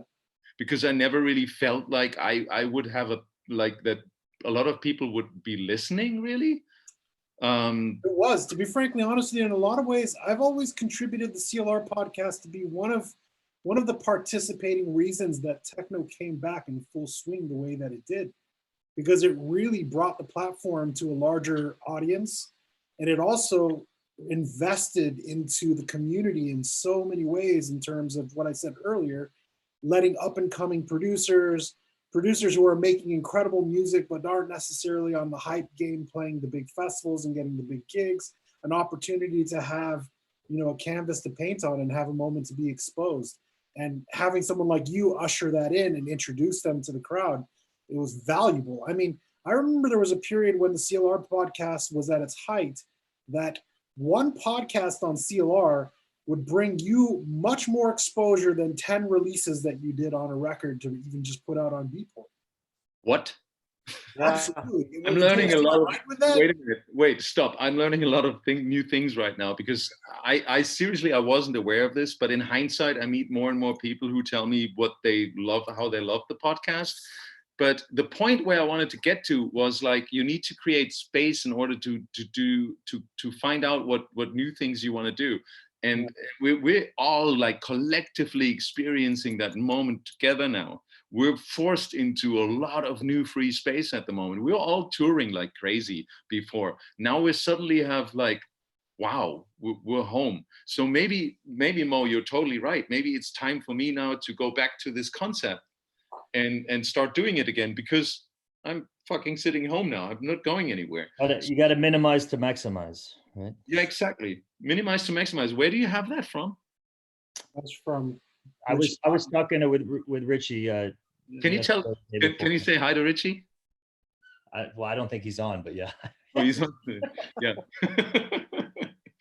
Just a fun little story next to it. Anyways, so basically we have a lot of new space now, and I think all of us will slowly experience more or less what other things we can do certainly with our lives and what other interests are there. I mean, obviously they have to deal with music, but I've noticed I have really a lot of interest in making videos and editing videos and learning these kind of things. And do you guys feel kind of the same thing? Absolutely. Yeah. I think this is a big reset right now. And out of this situation, unfortunate situation for a lot of people, because everyone's affected in different ways by this, you're going to see a lot of like new ideas and a lot of progress. And maybe it's a much needed reset. I mean, I'm getting all kinds of things sent to me on a daily basis. There was one going around yesterday from Bill Gates, which, I mean, if you're a billionaire, it's it's very easy to look at everything from a very positive perspective. But what he was saying echoed a lot of how I was feeling and how a lot of other people are feeling right now. So maybe this was needed. Maybe everything was just becoming too excessive, too extreme, like across every industry, you know. And maybe this is a much needed reset. I don't know. Yeah, I agree with that. It is definitely reset by all means. Yeah. Isn't it funny? We would have never done this like reset in our personal lives. No, that's yeah. I was thinking the same. Like, I think each person would probably have never done this somehow. Like, you wouldn't. Yeah, you would somehow put aside some time for yourself to like take a break, but not like this, where it's just like, you know what, this is like time to kind of reevaluate everything that I'm doing and maybe start over and do something that I'm really passionate about or something like that. I don't know. You're kind of forced. You're forced to do it at the moment, which is terrible for the economy and for the people. But maybe personally, for some people, it's like, damn, this is something that I probably needed for a really long time. And I think I get a little bit of that feeling, but I still don't know what to do with myself because I'm just like, my whole life was making music for club music. That's like I grew up on club music, and all my music is based on music for the clubs. So this whole situation has put me like, shit, man, I want to sit in the studio and make music, but maybe not for the clubs. But my mindset is still there. So I need to somehow try to break out of this. To even Mo's, I text Mo all the time. He's like, dude, just try to start writing some moody stuff, man. Like, nothing for the club. And I'm just like, man, but when I make music, my whole mindset's still just dance floor related. And I need to try to break out of this. And I think that's what's taking so long for me, is to break out of this club mindset and I need to try to do something different. I mean, I remember. I don't know David, sorry, David, we're only in day 12 yet. I know, but still, I mean, it's day 12, but literally of not leaving the house, I'm like, I have so much time. Okay. You have a family, David, or no? No, man, I live by myself. Yeah, me too. Chris, you got a family. I'm alone here. I'm Oh, completely you alone. have yeah. My family lives 3 hours north of Frankfurt. I am not alone. I have a family. But you're not alone now and you're married, but in 2 days you're going to be home united with your family. Well, yeah, I mean, this 2 weeks in quarantine has been nice because I haven't had anything to do and I've been writing music. But as soon as I get home, You'll be busy. I'll probably be dancing on my head about 14 hours of the day. So You will wish you were going to be back and you're married soon. Guys, I mean, coming with this, I probably have a question to the people in the chat, and I have we have questions here Yeah, too. we've been talking for 2 hours. I told you it goes by fast. I would have a question for you guys in the chat who are watching. It's like, how many of you actually, once this is over, no matter how long it takes, like maybe another 1-2 months, maybe another 6 months, which we don't hope. But let's see no matter how long it takes, how many of you guys actually want to go back to your old life? Like, that's a question for the chat people. And while they're answering, I'm going to go back to like super straight tech talk here. Truncate, are your sounds and productions mostly hardware or software? That's a big cut now, in the conversation. Yeah. Honestly, it's 50-50 for me. I don't have a ton of outboard gear or hardware. But I try to utilize, honestly, I utilize whatever I'm feeling that day. So it could be something from my Pro 6. It could be something from my modular. And then other days I can just pop up a VST and start writing stuff with a VST. So it varies. So I'd say 50-50. I don't really care about hardware versus software anymore at this point. Yeah, I agree to that. But Mo, you're also doing modular, right? yeah, a little bit less than I used to, I think. I think the whole Eurorack modular thing got super big and oversaturated. And it's just like every kid with a video on Facebook is recording himself twiddle knobs and just making noise, which isn't bad. I encourage people to experiment and make music. But I mean, I've always produced 100% of my music in the computer. So it's always been in a DAW. And yeah, I do record from external sources from time to time, but it's always been a 50-50 thing. It's like sometimes I'm using Reactor, sometimes I'm using plugins, and then I get uninspired and I'll turn around and grab the modular synth or any kind of other keyboard or synthesizer and mess around with it until a happy accident happens and then just record it to audio and then produce my music and cut it up there. But it's so funny these days to see these people who are such like elitists about producing all their music with 100% hardware. And you usually find out that those are the people who release the least amount of music. Yeah. Ultimately, it's like what comes out of the speakers. Like, who cares what? I mean, it's obviously for the tech geeks, it's great to talk about it because you become more informed. But like, at the end of the day, you're on the dance floor and you got your eyes closed and you're on an E or whatever, and you're listening to what comes out of the speakers. And if it's making you feel good, if it's turning you on, then that's all that matters. Yeah. I mean, honestly, like who's on the dance floor listening to a track and going, I wonder if this was made on hardware. Yeah. Like that's sad. Like you're not having a good time. I'm usually going, how the fuck did they come up with that sound? Yeah, it's like that sounds great. You're not going to sit there going like, oh, this is probably made on a VST. I'm not going to dance to this. Like, no, why would you put yourself to that? Well, David, I don't mean to put you on the spot at all, but I will say this. I do recall so many times being out in the public and you hear people like, oh, screw programs like Reason or Fruity Loops or anything. Like those things are just toys. You can't make real good music on them. They sound like shit. And then you would go and you would listen to any truncate or drumcell track. Truncate or audio injection track, and it sounded flawless. And David made all of his music. Let's spoil it. It's all Fruity Loops. Fruity Loops. Not anymore. Not anymore, but it used to be all Fruity Loops. All those. And I remember your old studio wasn't like professionally sound treated with like sound baffles and bass traps. It was like in the living room next to a television in the middle of the common room in the house. And it really always proved to me that it really doesn't matter what you're using. It always just matters how you use it and how good you are with your tools. And that's what I tell people, because everyone's like, oh, do you think I should like invest into a modular? I was like, you don't have to. If you want to explore that whole thing, then of course, but you don't have to really.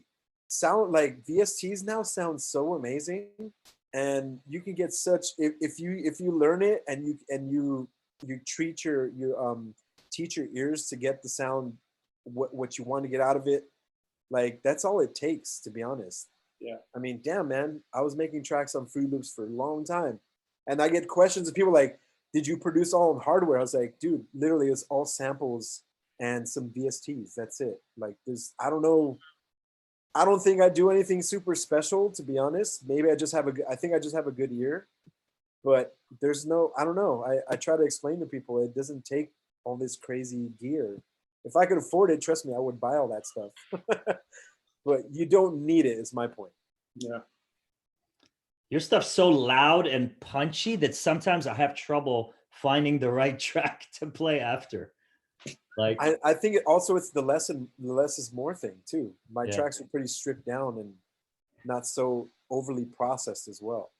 do you end up like initially when you're producing a track, do you have a lot of things going on and then like you end up going through everything and muting and unmuting certain things to see if they're making a difference and getting rid of them, or how are you? I wouldn't say it's a lot.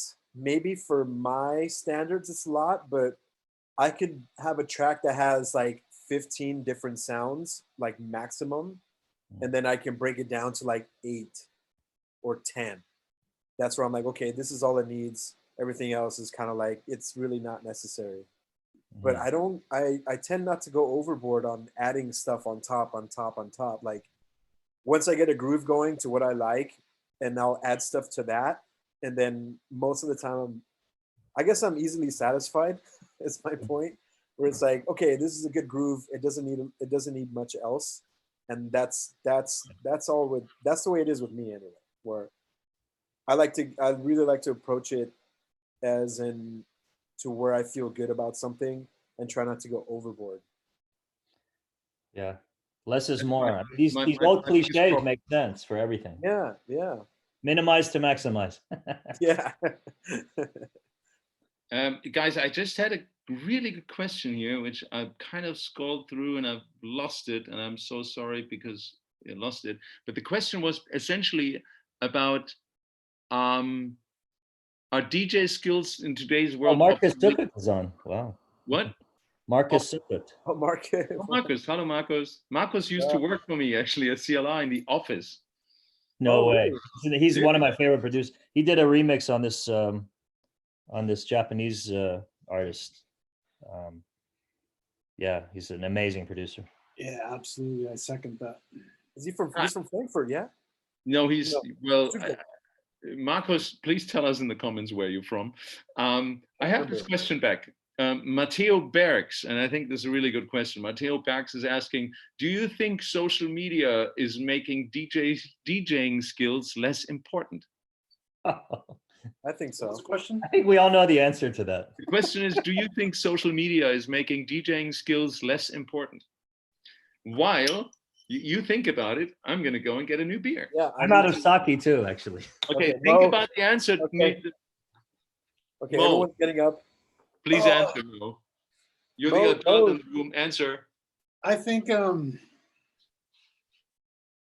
don't know if this is something that's recent or maybe things have always been this way. Maybe it's just a matter of me being naive or not, but I feel like far too much of our industry is based on image. And I don't really, I find it less and less necessary for people to have quality music to actually be popular these days. Say that again. I was gone. I was saying that image holds far too much weight in our industry more than anything. Yeah. And Okay, I think social media plays into that because like even these days, like there's been a dramatic decrease for a lot of DJs within like our colleagues and community. Like especially a lot of middle tier DJs are getting less and less gigs, but nobody talks about it online because if you can project the image of being successful on the internet, you'll constantly be treated as being successful.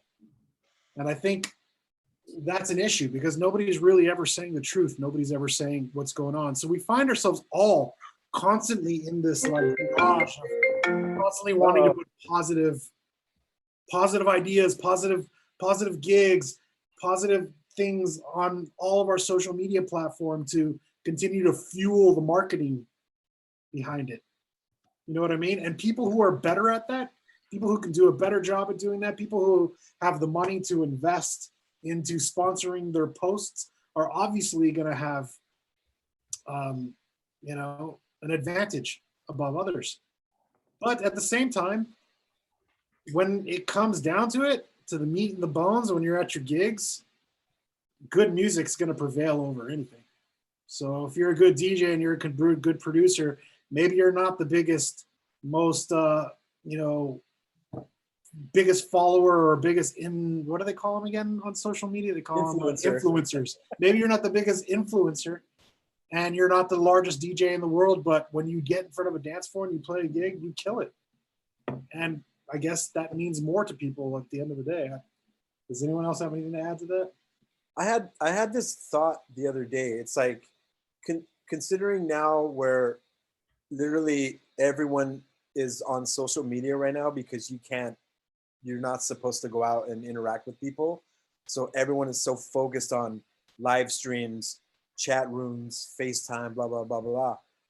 And I don't know, maybe it's just the way I'm looking at it. It's like especially with live streaming a DJ set, and the focus is still about putting the camera on the DJ and watching them play. I feel like that should be the least important part of a DJ set, where maybe you should focus on, I don't know, maybe this is me. Maybe I'm just out of touch. I don't know. But you watch these videos of DJs where the camera is solely focused on the DJ and they're like dancing around and stuff. And it just feels so kind of forced. Like the DJ is like forced to put on a show and a good time for you, so you're entertained. But I think that's a good question for the audience. Like, what? Maybe we should ask this. What do you guys want to see?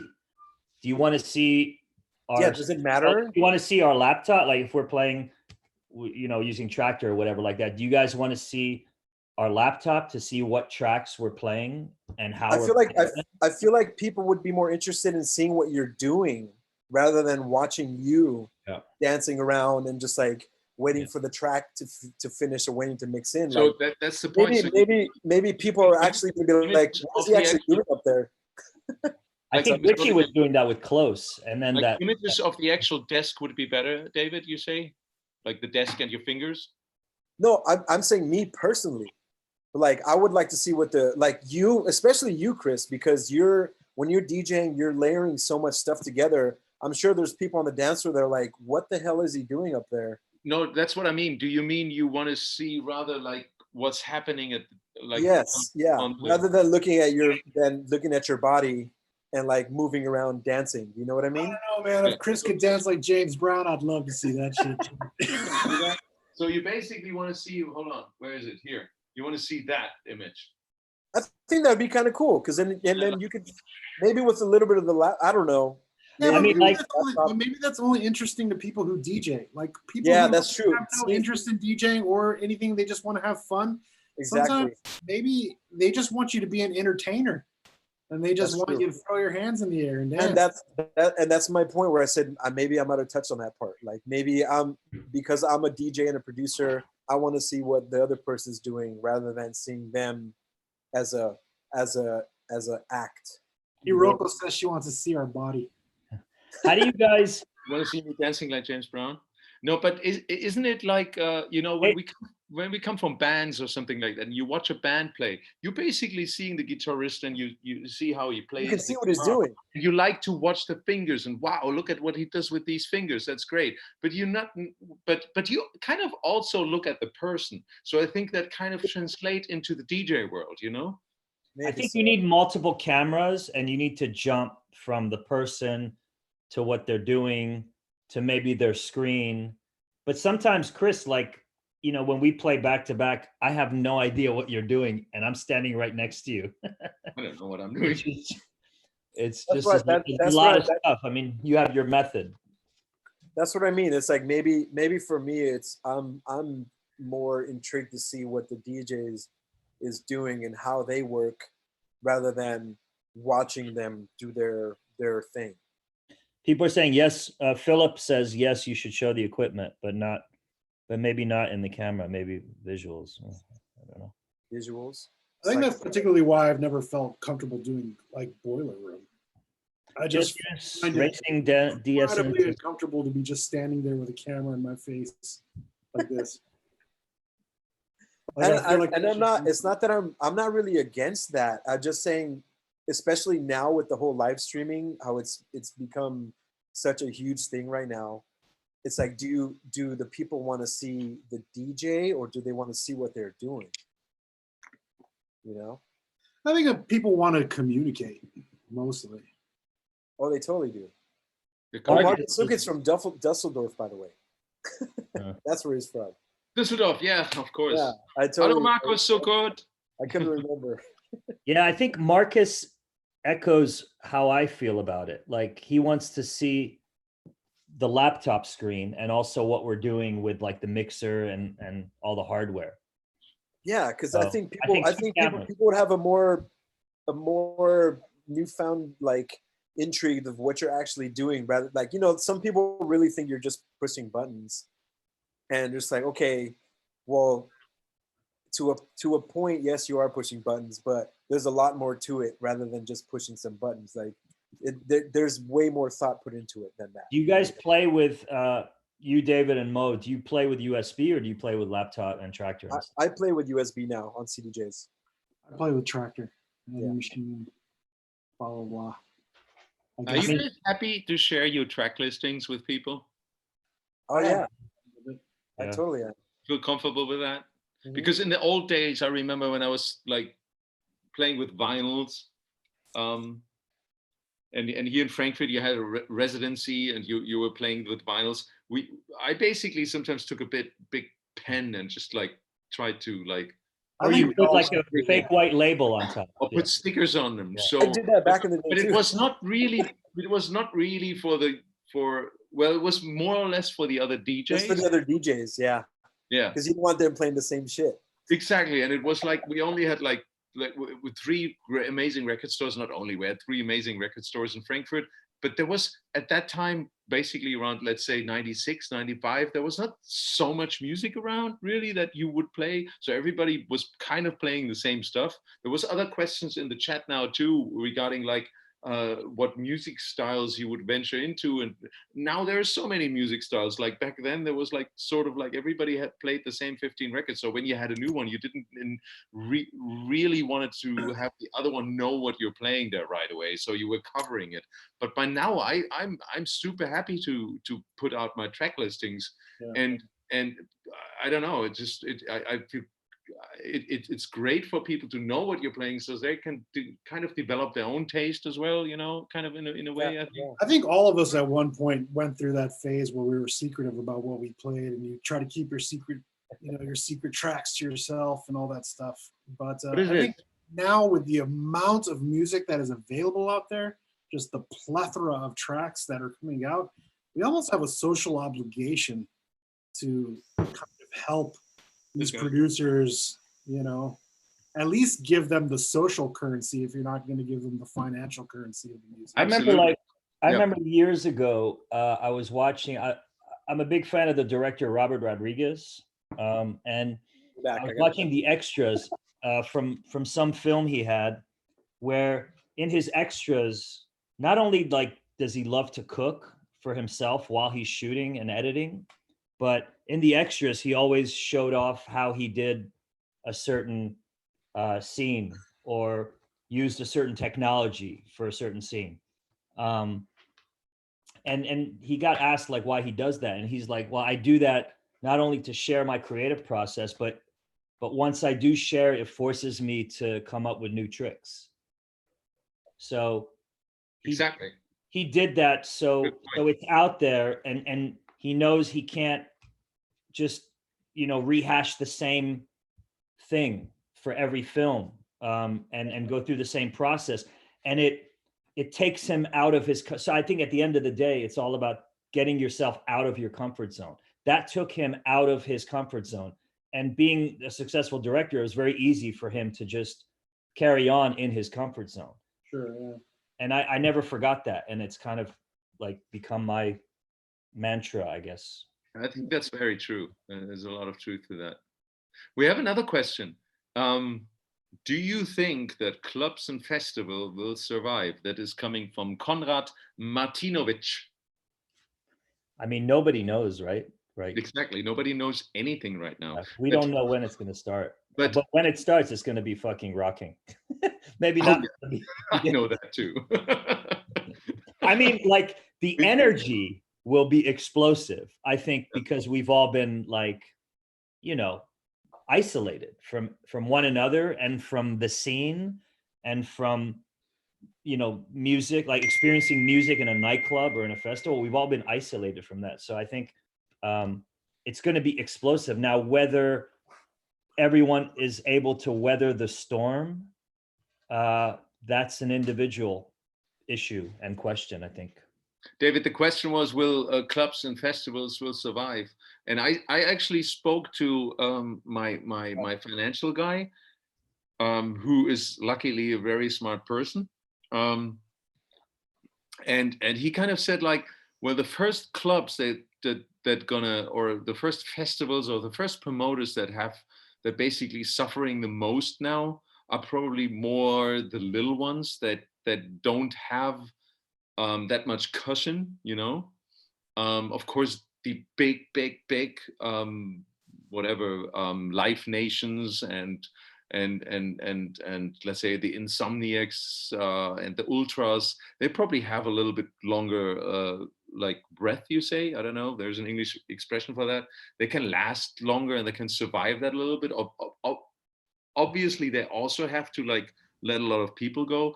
But the first ones to leave us in the club and the festival world are either the smaller ones, which is really sad, but also the ones who are not really that well organized. That's another really big factor. It's like if you're not organized before, you didn't have your financials somehow under control before, you're really, really pretty much fucked right now. And so we're going to be basically left with, I kind of agree to that assessment. We're basically going to be left with either obviously big ones or really well organized ones that were already pretty organized before, that they managed to survive that phase, however that long that phase lasts. And I really agree to you, Ali. The first parties probably will be a pretty big bang. I have a question to that. Sorry. So since you're saying the more organized and bigger clubs will be left over, what's that going to do for all the really smaller tier DJs that are going to be struggling for gigs? I was about to. Can I answer that quickly? Yeah. I mean, like you guys are going to be booked regardless. Like well, yeah, but you don't have to worry about it. If this all like the let's say the smaller ones and the less organized ones, which may be less organized, sometimes you kind of can say like that could be also very underground, because there's people who do normal jobs and that do it at the side, so it's not as organized as thought through. Once they're gone, there's going to be space for new ones.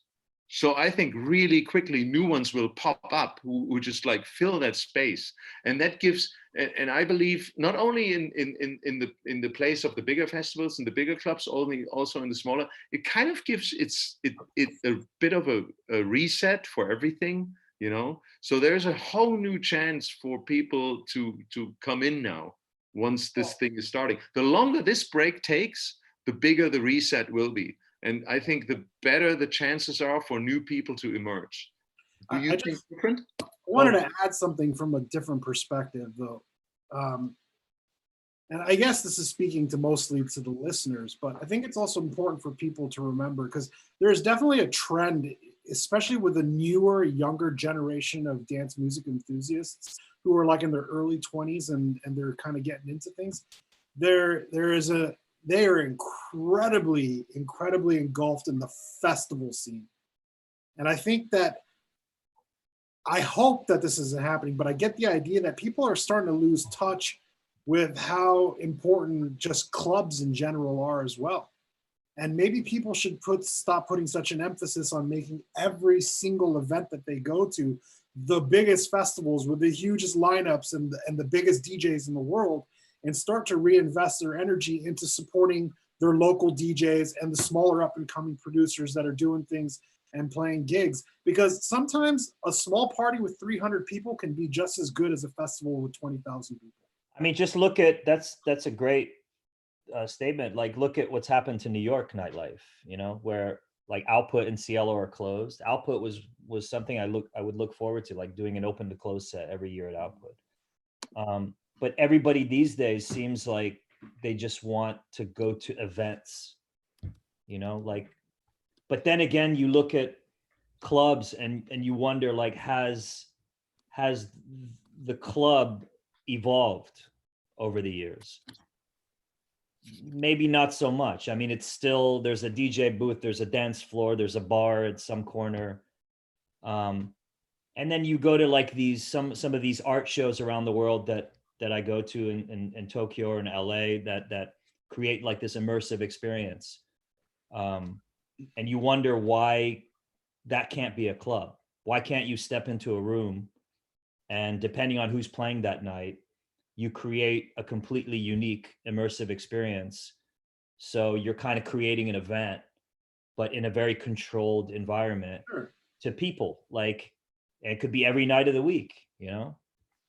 I mean, that's I feel like people who, the club owners, needed a reset as well. They maybe haven't evolved the concept of what a club should be and could be.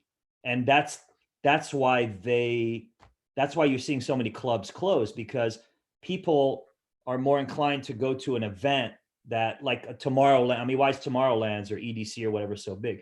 Because the promoters that create this fantasy world for people to step into, and a lot of people, you know, like Burning Man, like they'll spend half the year trying to figure out what they're going to wear, you know, on day one, what they're going to wear on day two, on day three. So it becomes like this event, and people go into that event and be someone else for 2 days, 3 days, or just a night.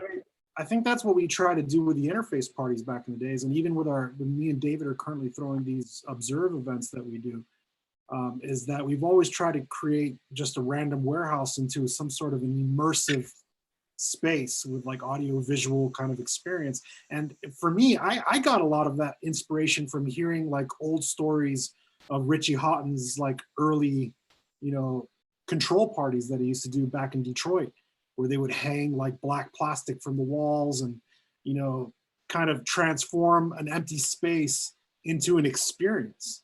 And I think Ali's absolutely right. I think we're missing that from clubs as well. But with so many things going out of business, is what we've always found with dance music is, if there's a will, there's a way. And if venues are closed and clubs are closed and festivals are closed, there's always going to be a new generation of people who pick up the scraps from nothing and kind of build up.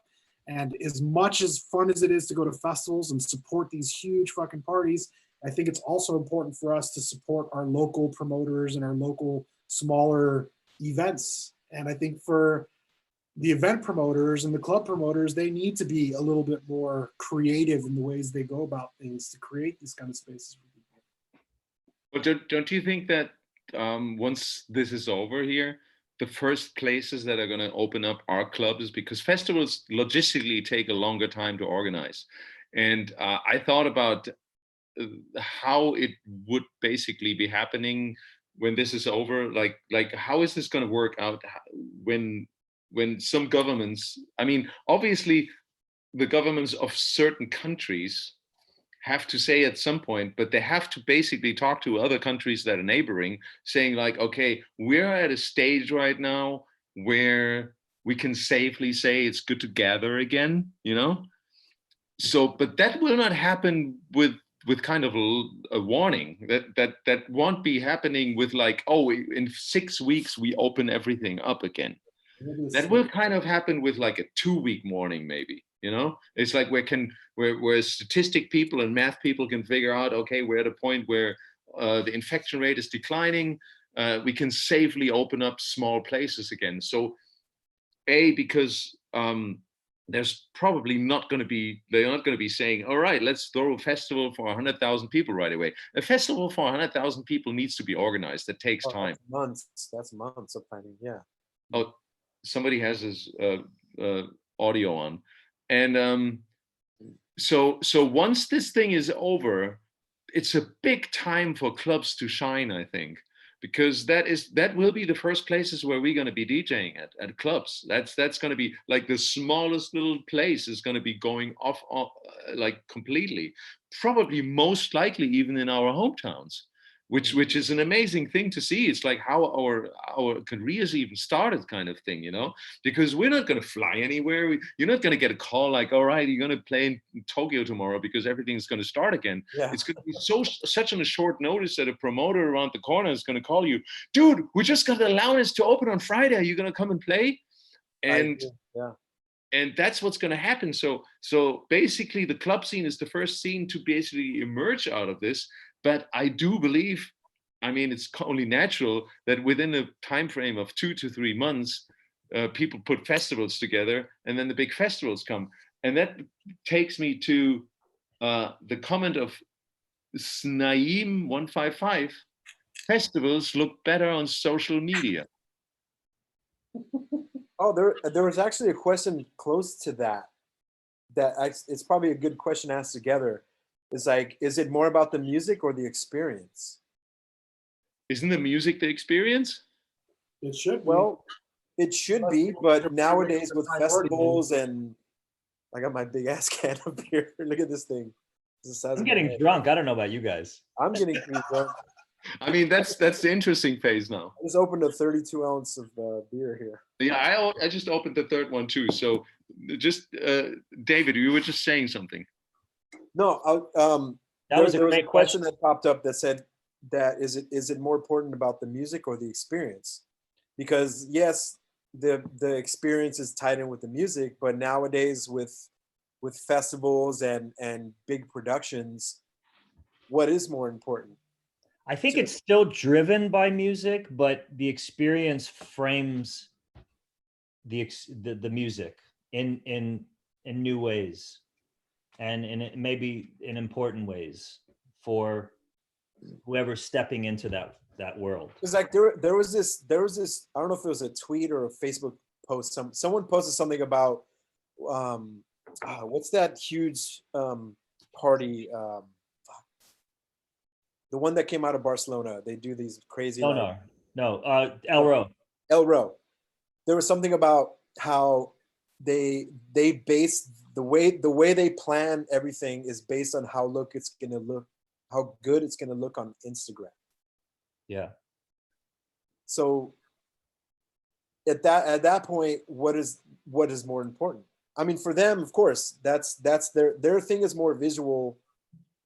I can't say it's more important than the music, but the whole experience with El Row is definitely a lot more visual, like crazy costumes and designs and all I don't this stuff. think they did it to specifically for Instagram, because those are the guys behind Monegros and also Florida 135 in Girona, which is one of the oldest clubs. I think it's like 40 years old or something. It's the oldest family running a club in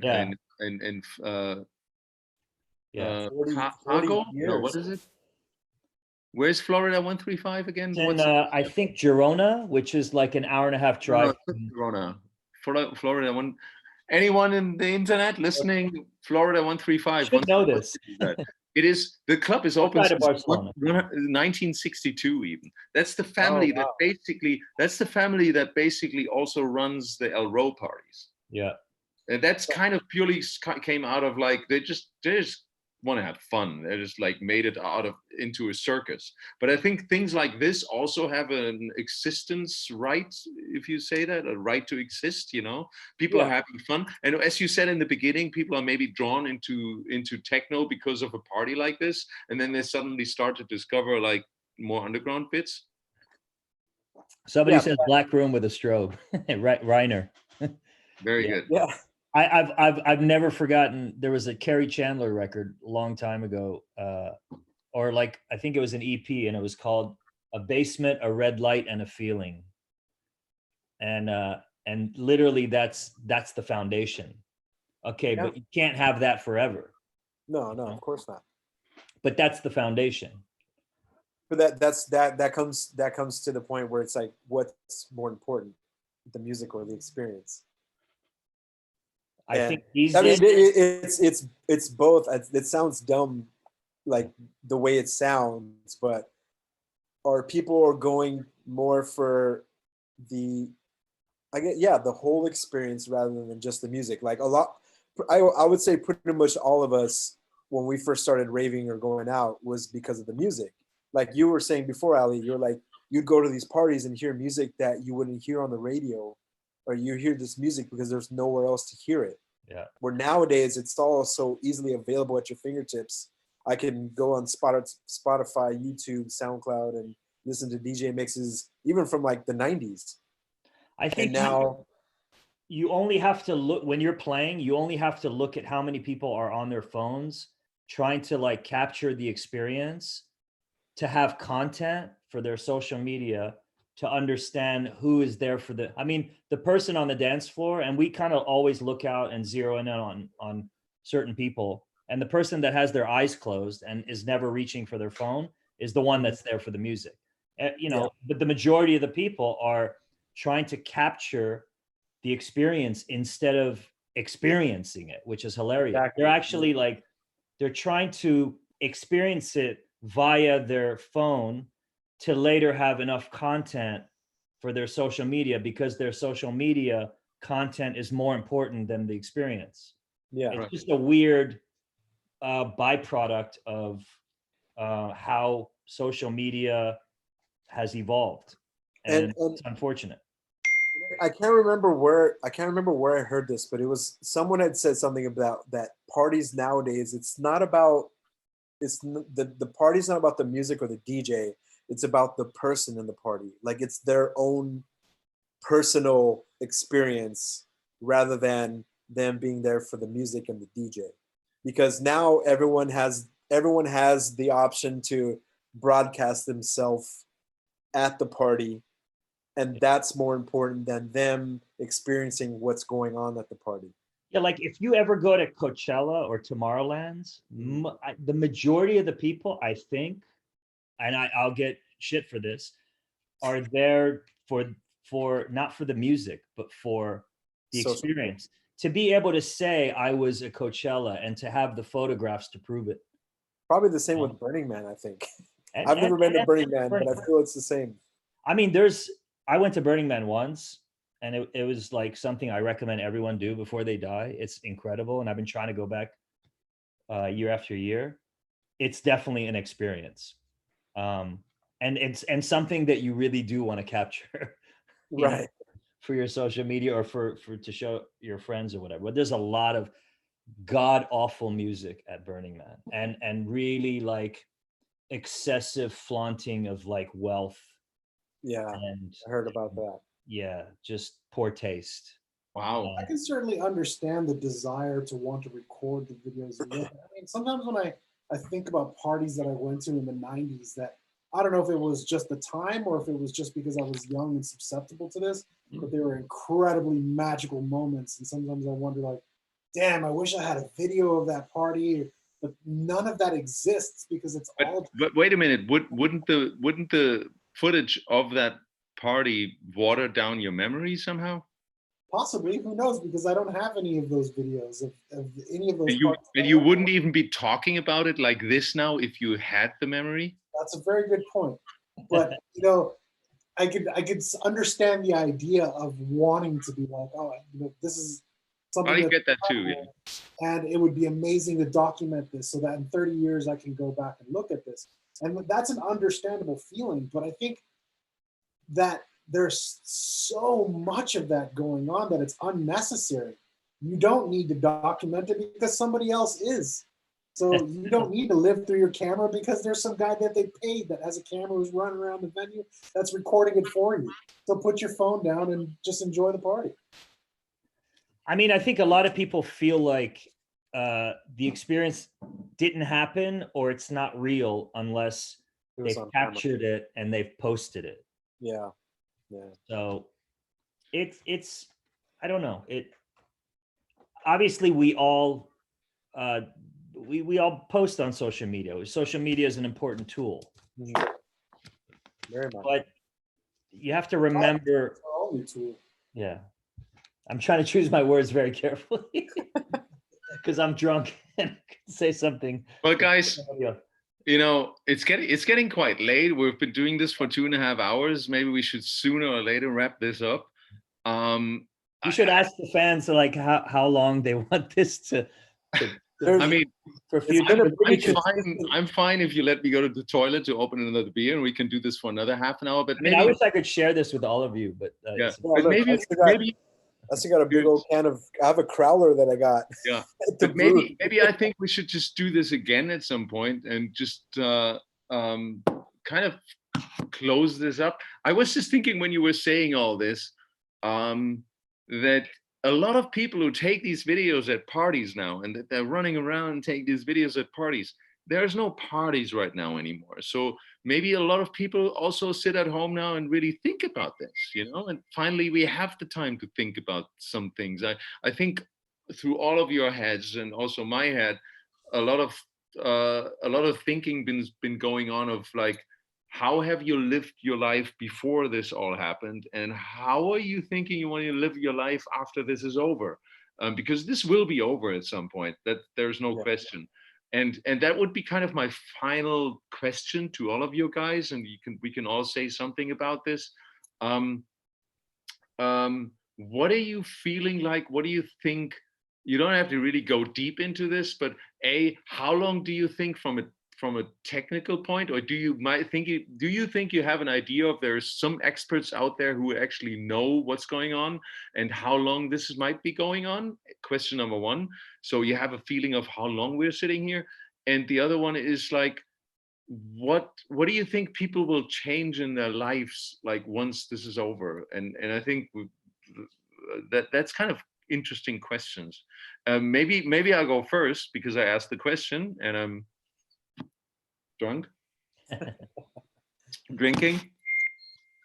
Who's peeping all the time here? that was me. That was you.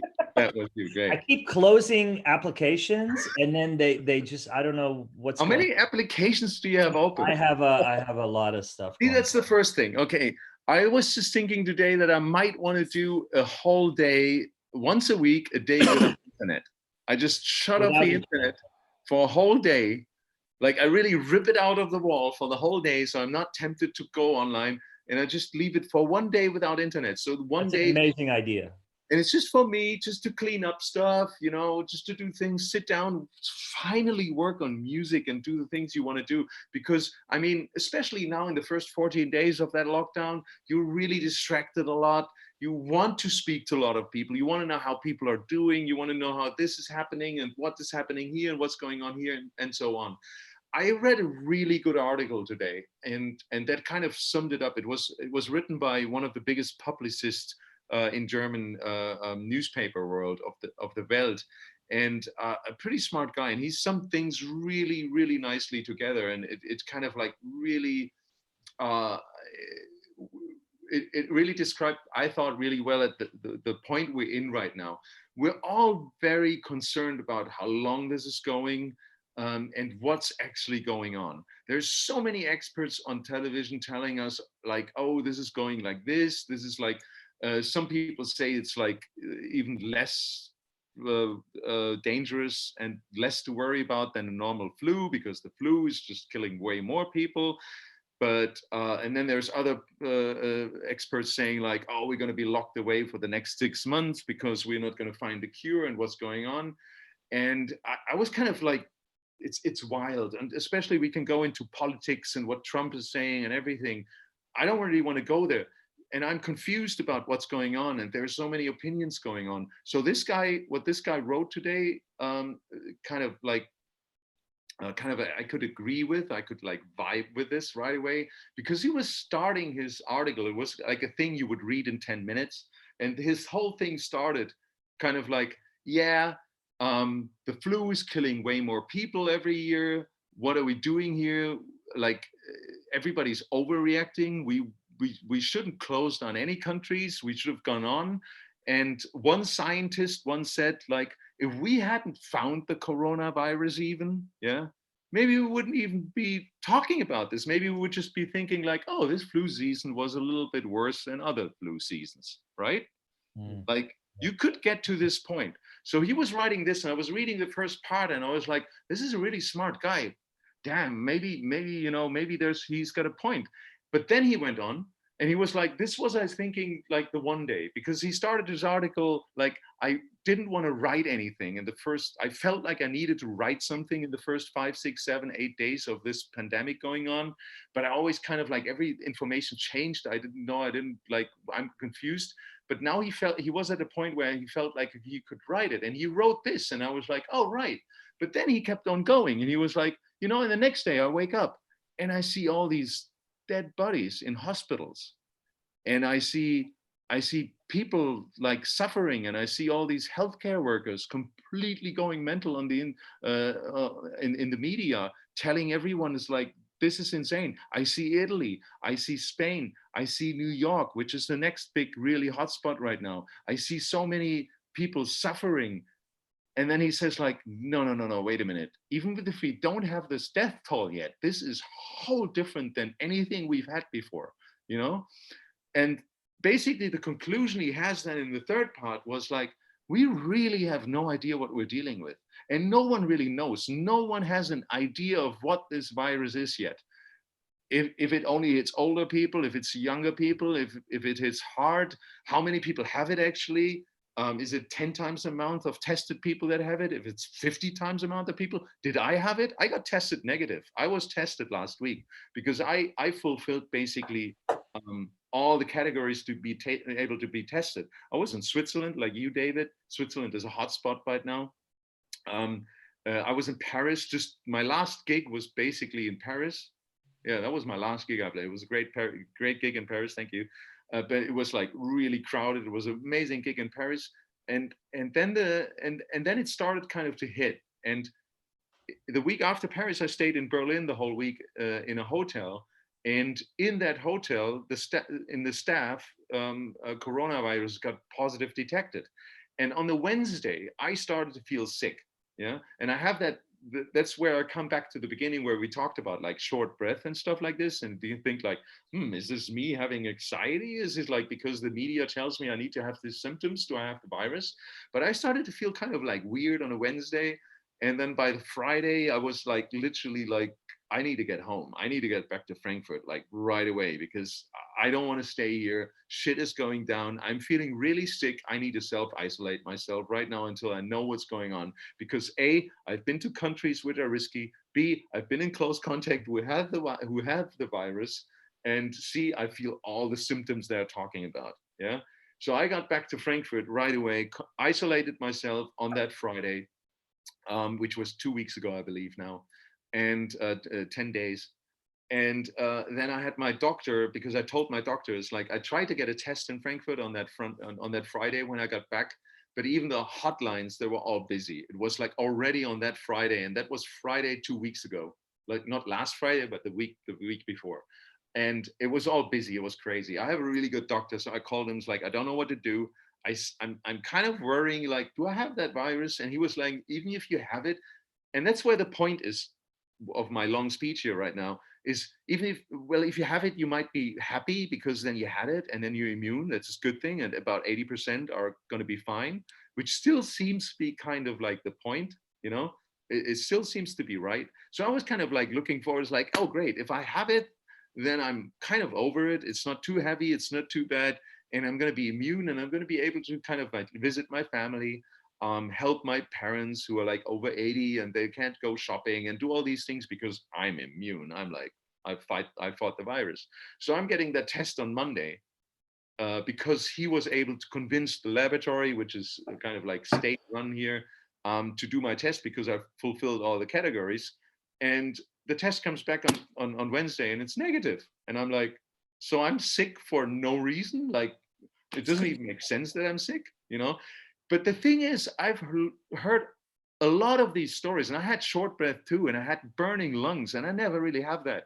And I had so many stories of people who kind of go through the same thing. Yeah, I had short breath, and I was just sick. I didn't get tested. Some got tested, are negative. So what I wanted to say with this long story is, like, some tests don't even really are right. So that even more, we don't know what we're dealing with. We don't even know how many people are infected on this planet. What do they say? Like, there's false positives and false negatives with a lot exactly. of So you can't really trust these tests right now either. They say about 80 to 90%, and they're getting better right now. Okay, that's great. So basically, what I'm saying is, what this guy wrote is like, okay, at this one point you can see it as the flu. Like, the flu is killing way more people. What are we worrying about? We're all going to be fine. Most people who get it don't even notice it. Fine. But on the other side, you see the hospitals, you see the crematoriums being like overrun by people they need to basically burn, and you see all these dead bodies everywhere lying around. And I'm afraid that's going to be happening more and more. We're just at the beginning of this thing. And so what's going on? So the conclusion is, we don't really know what's going on. We have no idea what that virus does. So the only thing we can do is just really fucking stay at home now, more than ever. And The only thing I can add to this myself is, more than ever, stay away from people now. And now you're on, Mo. We don't know what's going on. You're right, Chris, but something is going on. And I know from people firsthand, regardless, that have had it and are sick. And what they're telling me is, it's fucking horrible. I mean, John Aquaviva is going through it right now. It's not just even people who are surviving it, and they're coming out okay, and they're coming out okay. They've all told me personally that what they experienced was probably one of the worst sicknesses they've had.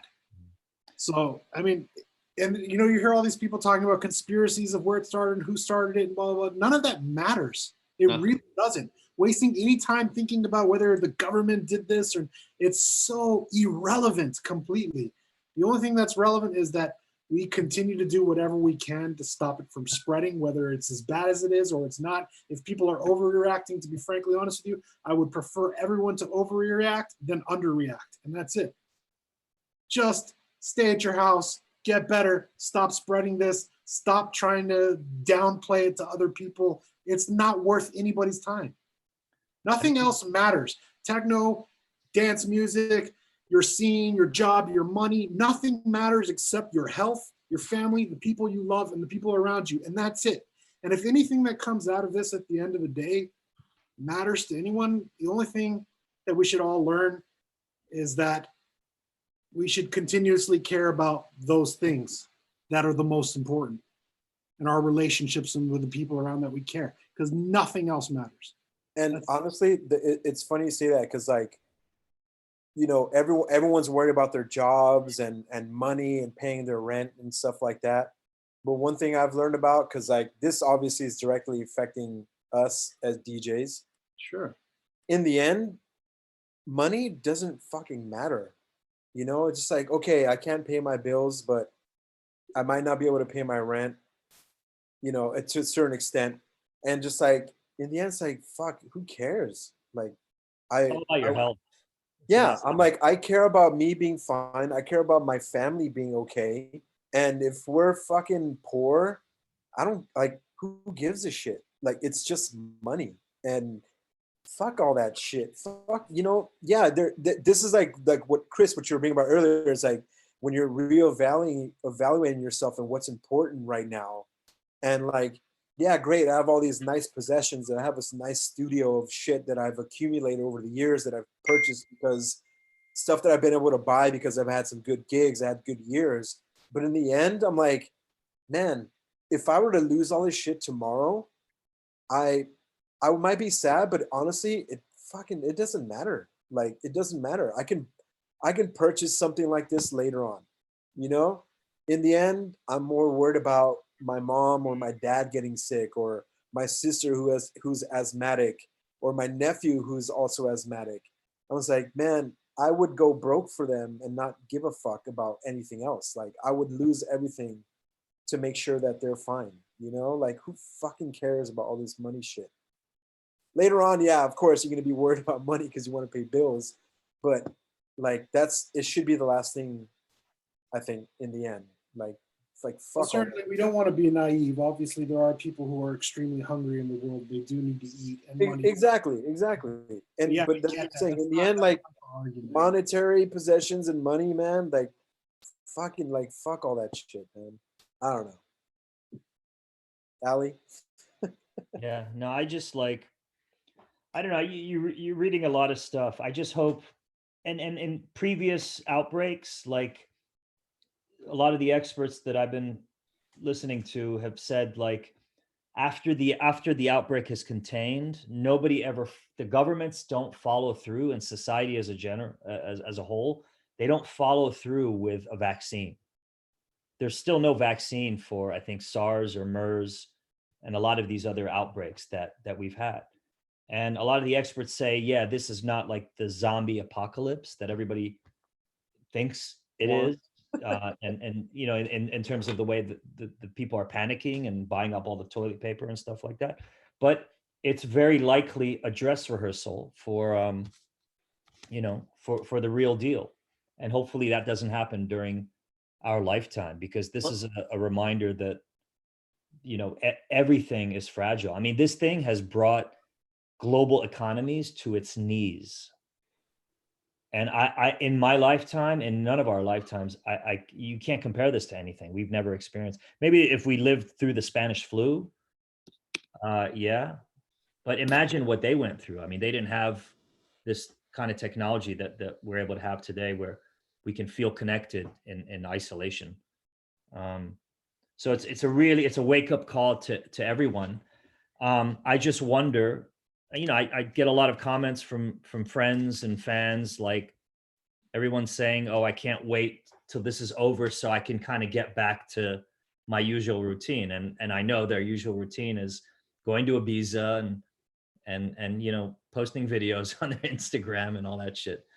And I think there's some people that are going to be really, you know, affected by this long term, that are, it's affecting them a lot more than the others. You know, I think that unfortunately the masses and maybe a lot of the world leaders just want to get back to business as usual. Yeah.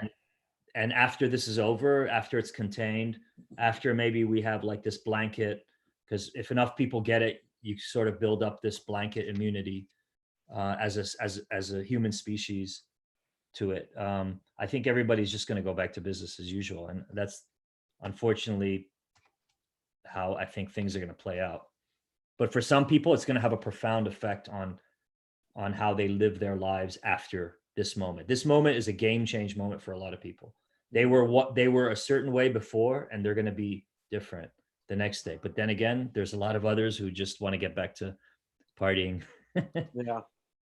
Like those kids in Florida. Yeah. Well, Yeah. All right.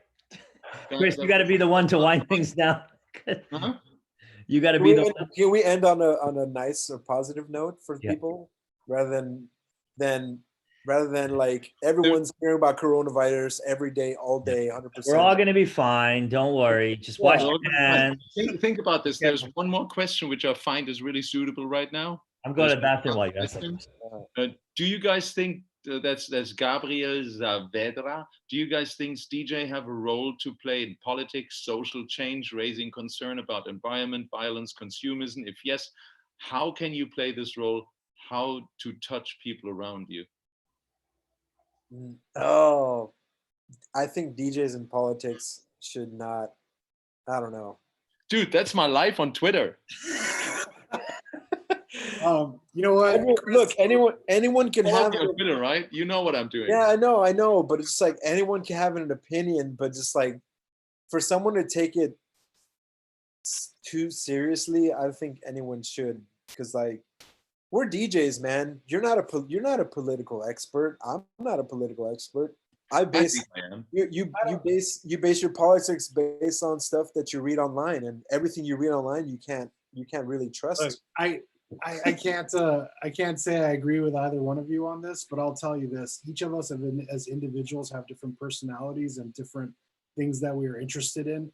and different things that we have our strengths in and what we don't have our strengths in. I think as a DJ, if you have a large outreach and you have the opportunity to influence a great deal of people, then you need to put forward what matters most to you to those people. If politics is something that's dear to your heart, and not only just politics, but the whole global situation that's going on, if that's something dear to your heart and you feel like you can influence a great deal of people by sharing information to those people, that's completely your choice. Personally, I think that whenever I share something, I try to share something in a subjective manner where I just try to share what is really happening, and I allow people to make their own opinions based on that. I don't want to force my opinions and what I think and how I go about things on anybody, because I sure as hell don't like people to force their opinions on me, especially when it comes to that's what most people are doing. Where's Yeah, the but like I difference said, between, where's the each difference individual can between do whatever they forcing opinion and voicing opinion? Everyone can do whatever they want. If you want to force your ideals on people, it's completely up to you. And So where's the difference? fine. And I have the option of not listening, and that's the greatest part about social media. If you're sick and tired of hearing your favorite DJ share shit about that you don't agree with, then stop following that person. Because I personally don't want to waste my time critiquing people online for negative things. I just don't really have it in me. But this is what people do. When it doesn't matter what people do or don't do, they could do whatever the hell they want. That's the world. That's the way it works. For me personally, when I do my music, I want to offer people an escape. I think the world has so much emotional pressure on all of us. I think we're all weighed down by something beyond what we can handle most of the times. That if I want to provide music to people, I want to provide them with something to get away from something for a little while and ease themselves through it. So, like I said, I don't think we're obligated to be the type of people that have to share political opinions on anything. And I also think that if you want to, you're more than welcome to. You can do whatever you want with the people you have a connection with. That's it. But don't judge people. Just because David doesn't want to be political doesn't mean he's less of a DJ or he's not fulfilling his social obligation, because he's not required to do that. And if Chris wants to do it, then fucking good for Chris. I'm glad that he's spreading his information with people and doing whatever he wants. If you agree with him or you don't agree with him, it's completely up to you. But we didn't even talk about veganism. Okay, next don't talk about it now. If you don't want to hear what people have to say, don't listen. That's it. Yeah. We'll save this for the next talk. But yeah, like I get your point, but I'm just saying like this seems to be more of a thing on Twitter than anywhere else, where Chris has obviously very heavy opinions on Trump, and I see a lot of people chime in on Chris's tweets that are just like, shut up, you don't live in the United States, you shouldn't have any opinion. Just like, dude, yeah, they're fucking idiots. Chris can have any opinion he wants. That's the whole point of Twitter. Twitter is like, you can say whatever's on your mind, you're supposed to share your opinion. So like, let him do his thing. If you don't like it, then don't pay attention, don't tweet against. But these people want this engagement where they want to piss Chris off and have Chris respond with some shit. They like, it's like trolling, like they want to piss you off and have you say something stupid or have you say something just to get you angry, and that's my point with the whole thing, Mo. It's just like I hate having political opinions online, and I try not to do it. I really don't. But some people really expect this from you because you're a public figure. I don't think anybody expecting that. People do. I think it's rather the other way around. If you're an artist, people expect you to have no fucking political opinion. No. Just make your music. This is what I'm getting. No, there is a lot of that, but there are a lot of people that are like, what do you think of this? And like, I'm curious to hear your opinion on that. And it's like, I really don't want to say it because I don't want to piss people I guess off. they ask you because you never really say it, and they never ask me because I'm just saying it You're always putting it without them wanting to know. maybe There's a lot of everything. There's a lot of people who want this and a lot of people who want that. And if we're going to waste all of our time convoluting our mind, thinking about how we can fulfill everyone's expectations, we're just doing nothing but just wasting all of our own time. I think the most important thing is to do what you love to do and what makes you feel good. And talk about what you're good at. Exactly. Stick to what you know.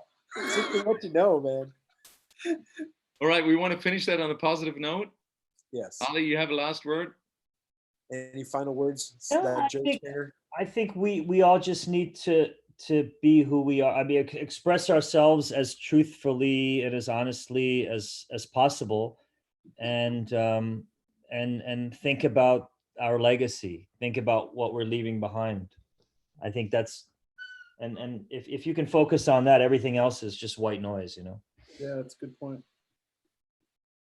Well, guys, it was a big pleasure to talk to you guys. I told you, time flies. This is almost. You were absolutely right with that. I tell you, I'm like, yeah, 1 hour will be fine, and then 1 hour. We were barely getting into 3 anything hours, that hour. guys. 3 hours we were talking. Fuck. We were It barely was so getting much into fun to hang out anything with you that hour. guys. And I surely hope everyone who watched us had a good time too, and just some distraction out of that crazy time we're in right now. Yeah. People And enjoy it. I hope we're going to do this again, actually. We should do it again. Absolutely, I'd love to. But Sweet. next time, Mo has to have at least a beer next time. I think next time we should all do a shot like every 30 minutes or something like that. Every Yes. time the word virus gets mentioned, we have to have a shot. Yeah, like That's we a can good have a idea. word at the beginning, and if somebody says that word, then it's Yes. or I have a that bottle- person has to have the shot. I have a- Well, I who have a knows bottle how of many weeks we tequila. have? We still have, I don't know. I think it's going to be for sure. We're on lockdown till the end of May for sure. Yeah. Now I got Techno's first talk show. All right, then let me finish that on my last little bit of beer on a really good note. There's two things that I read today, which gives a lot people maybe a little bit of hope that the Renaissance in our history of mankind happened basically as a result of the Black Death of the plague. Because the plague came on right after the plague, the Renaissance happened. The big boom of the economy in Europe was right after the Second World War, because the Second World War, the big crisis, and there was the new economy booming up. So who knows what's going to come once this is over? Nobody Right? knows. Well, strap in and get ready for the ride. Yeah. That's the way to say it. All right, guys. Much love to all of you, man. Yeah, man. Good talk. We should do this Stay again. safe. Take care of yourselves out there. Yeah. Thanks for everyone watching. Comments. I'm sorry we couldn't answer basically only even like 1% of your questions because we were talking so much. Especially I did, probably. Did I? You Is can there- watch it. You can watch it. Is there an app where we can analyze who talked the most? I guess it was me. Are we leaving this online for people to replay, or is it? Shall we? Yeah, might as well. Yeah, why not? Is everybody okay with this leaving online? Yeah, because I think someone's going to extract something, and one of us will be a meme, Oh yeah. and then We're we'll have all gonna content. be- We'll have content for our social media. You know. I think we're all four of us going to be a meme, actually. Yeah. Cheers, guys. Thanks so All right, much guys. Bye-bye. for talking. It was so much fun. Let's Yeah, soon we good do talk. this again. Stay healthy and safe. Alone together, obviously. Always. Burn slow. Burn That's slow. right. Cheers. See you later. Good night, everyone. Good night. All right, I'm gonna end the session now, guys. That was a lot of fun. Thanks for tuning in. That was really spontaneously organized, and I'm sure we do this again. So everyone have a good night. Bye-bye.